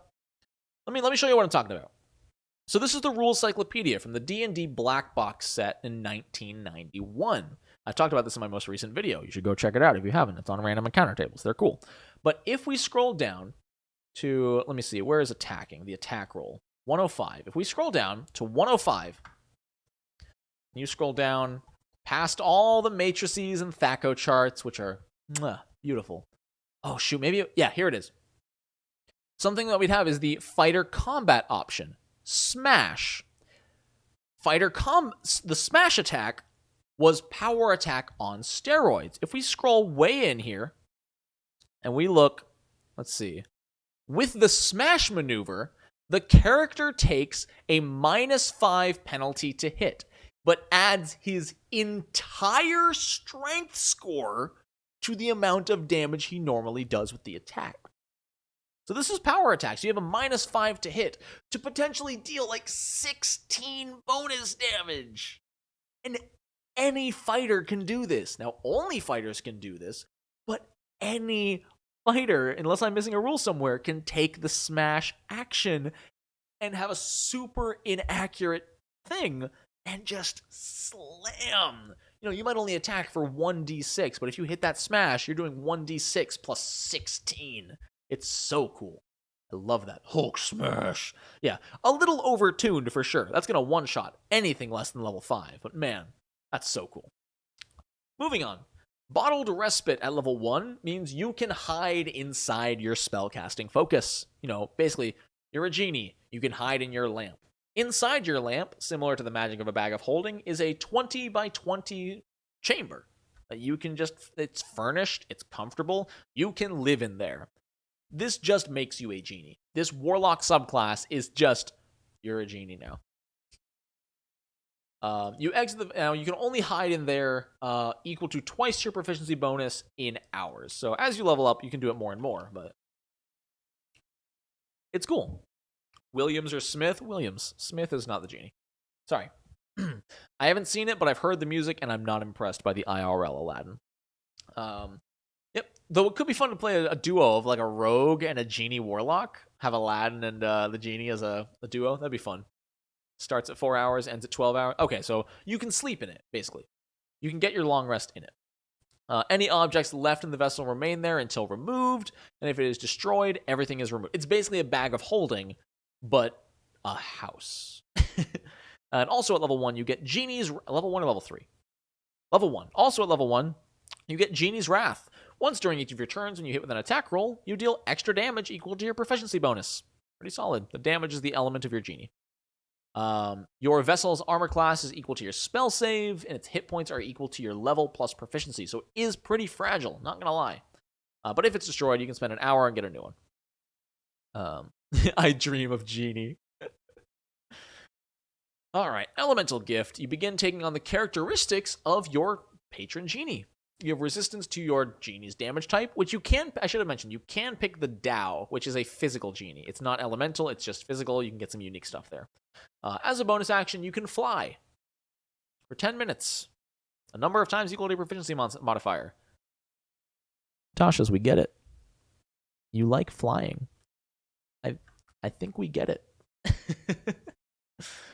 All right. Sanctuary Vessel. This is the cool one. When you enter your Genie's vessel, you can choose up to 5 willing creatures that you can see within 30 feet and suck them into the vessel with you. As a bonus action, you can kick any number of them out, and everyone is ejected if you leave or die or the vessel is destroyed. In addition, anyone who remains in the vessel for at least 10 minutes gets the benefits of a short rest, which is crazy. Isn't a short rest usually an hour? That's 10 minutes. And Tao is Earth? Okay. And anyone can add your proficiency bonus to the number of hit points they gain if they spend any hit points as part of a short rest in there. This is so powerful. You can do some sneaky stuff there. If you can trick someone into going into your lamp, you can eject them in a really awkward scenario. Heck, my idea is trick someone you don't like or an enemy into joining you in the lamp to talk, then have someone else pick the lamp up, hold it over a cliff, and eject them from the lamp, and they just fall. Easy way to get rid of someone. The spell Catnap does something similar. Okay. Pathfinder 2 is just a fantasy supers game. Meanwhile, in 5e, everyone gets flight. There.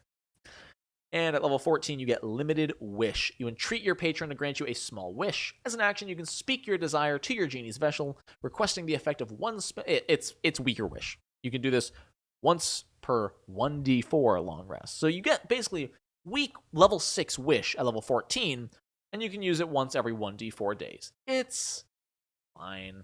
This is it's cool, it's thematic, and it's fine. You know, I'm not blown away. I'm not blown away by any of the new Warlock stuff, honestly. And unfortunately, ladies and gentlemen, I do think we need to call the stream there. If anyone follows me on Twitter, you'll know that I didn't feel great this morning. I do have a little bit of a scratchy throat, and after streaming for 2 hours, it is actually starting to catch up with me. I can feel my voice starting to go. I don't know if you've noticed it in my voice, but it feels a lot scratchier. And I think for safety and health's sake, I'm gonna end the stream here. I plan to go a lot longer. I plan to go till 8 or 9, but I'd rather be on the safe side. Part 4, I don't know if there'll be a part 4. Honestly, I don't know if there's enough interest in it. It seems like people are not super into Tasha's anymore, but we will talk. Well, we will see. I'll put up a YouTube poll. But that is going to be it for me, y'all. I hope you all enjoy the stream. I had a ton of fun. This was fun getting to talk a little more personally with you guys. Thank you, Final Player. I appreciate it. Thank you, Israelden and Dane Marker. But I hope you all have a wonderful rest of your day. I'm going to go eat some Olive Garden soup, salad, and breadsticks and just rest easy for the rest of the night. So you all... Thank you, Dane Marker, for being here. Thank you guys for enjoying it. Same hour next week? No, it's actually not going to be the same time next week, because Fridays at 5 are actually a terrible time, because Paizo goes live with their Band of Bravo game at the same time. So I think I might do it again next Saturday. We'll see. I have some choices to make and adjustments to make with scheduling. There's going to be a lot of adjustments coming in the near future in regards to Patreon and everything like that. But yeah, I'm going to drink some tea. I'm going to chill. Thank you, Trans Gamer Girl, for dropping the freaking link. If you guys are going to do anything, join the Discord. Such a great place, such amazing people, such an awesome community. So thank you all so much for watching.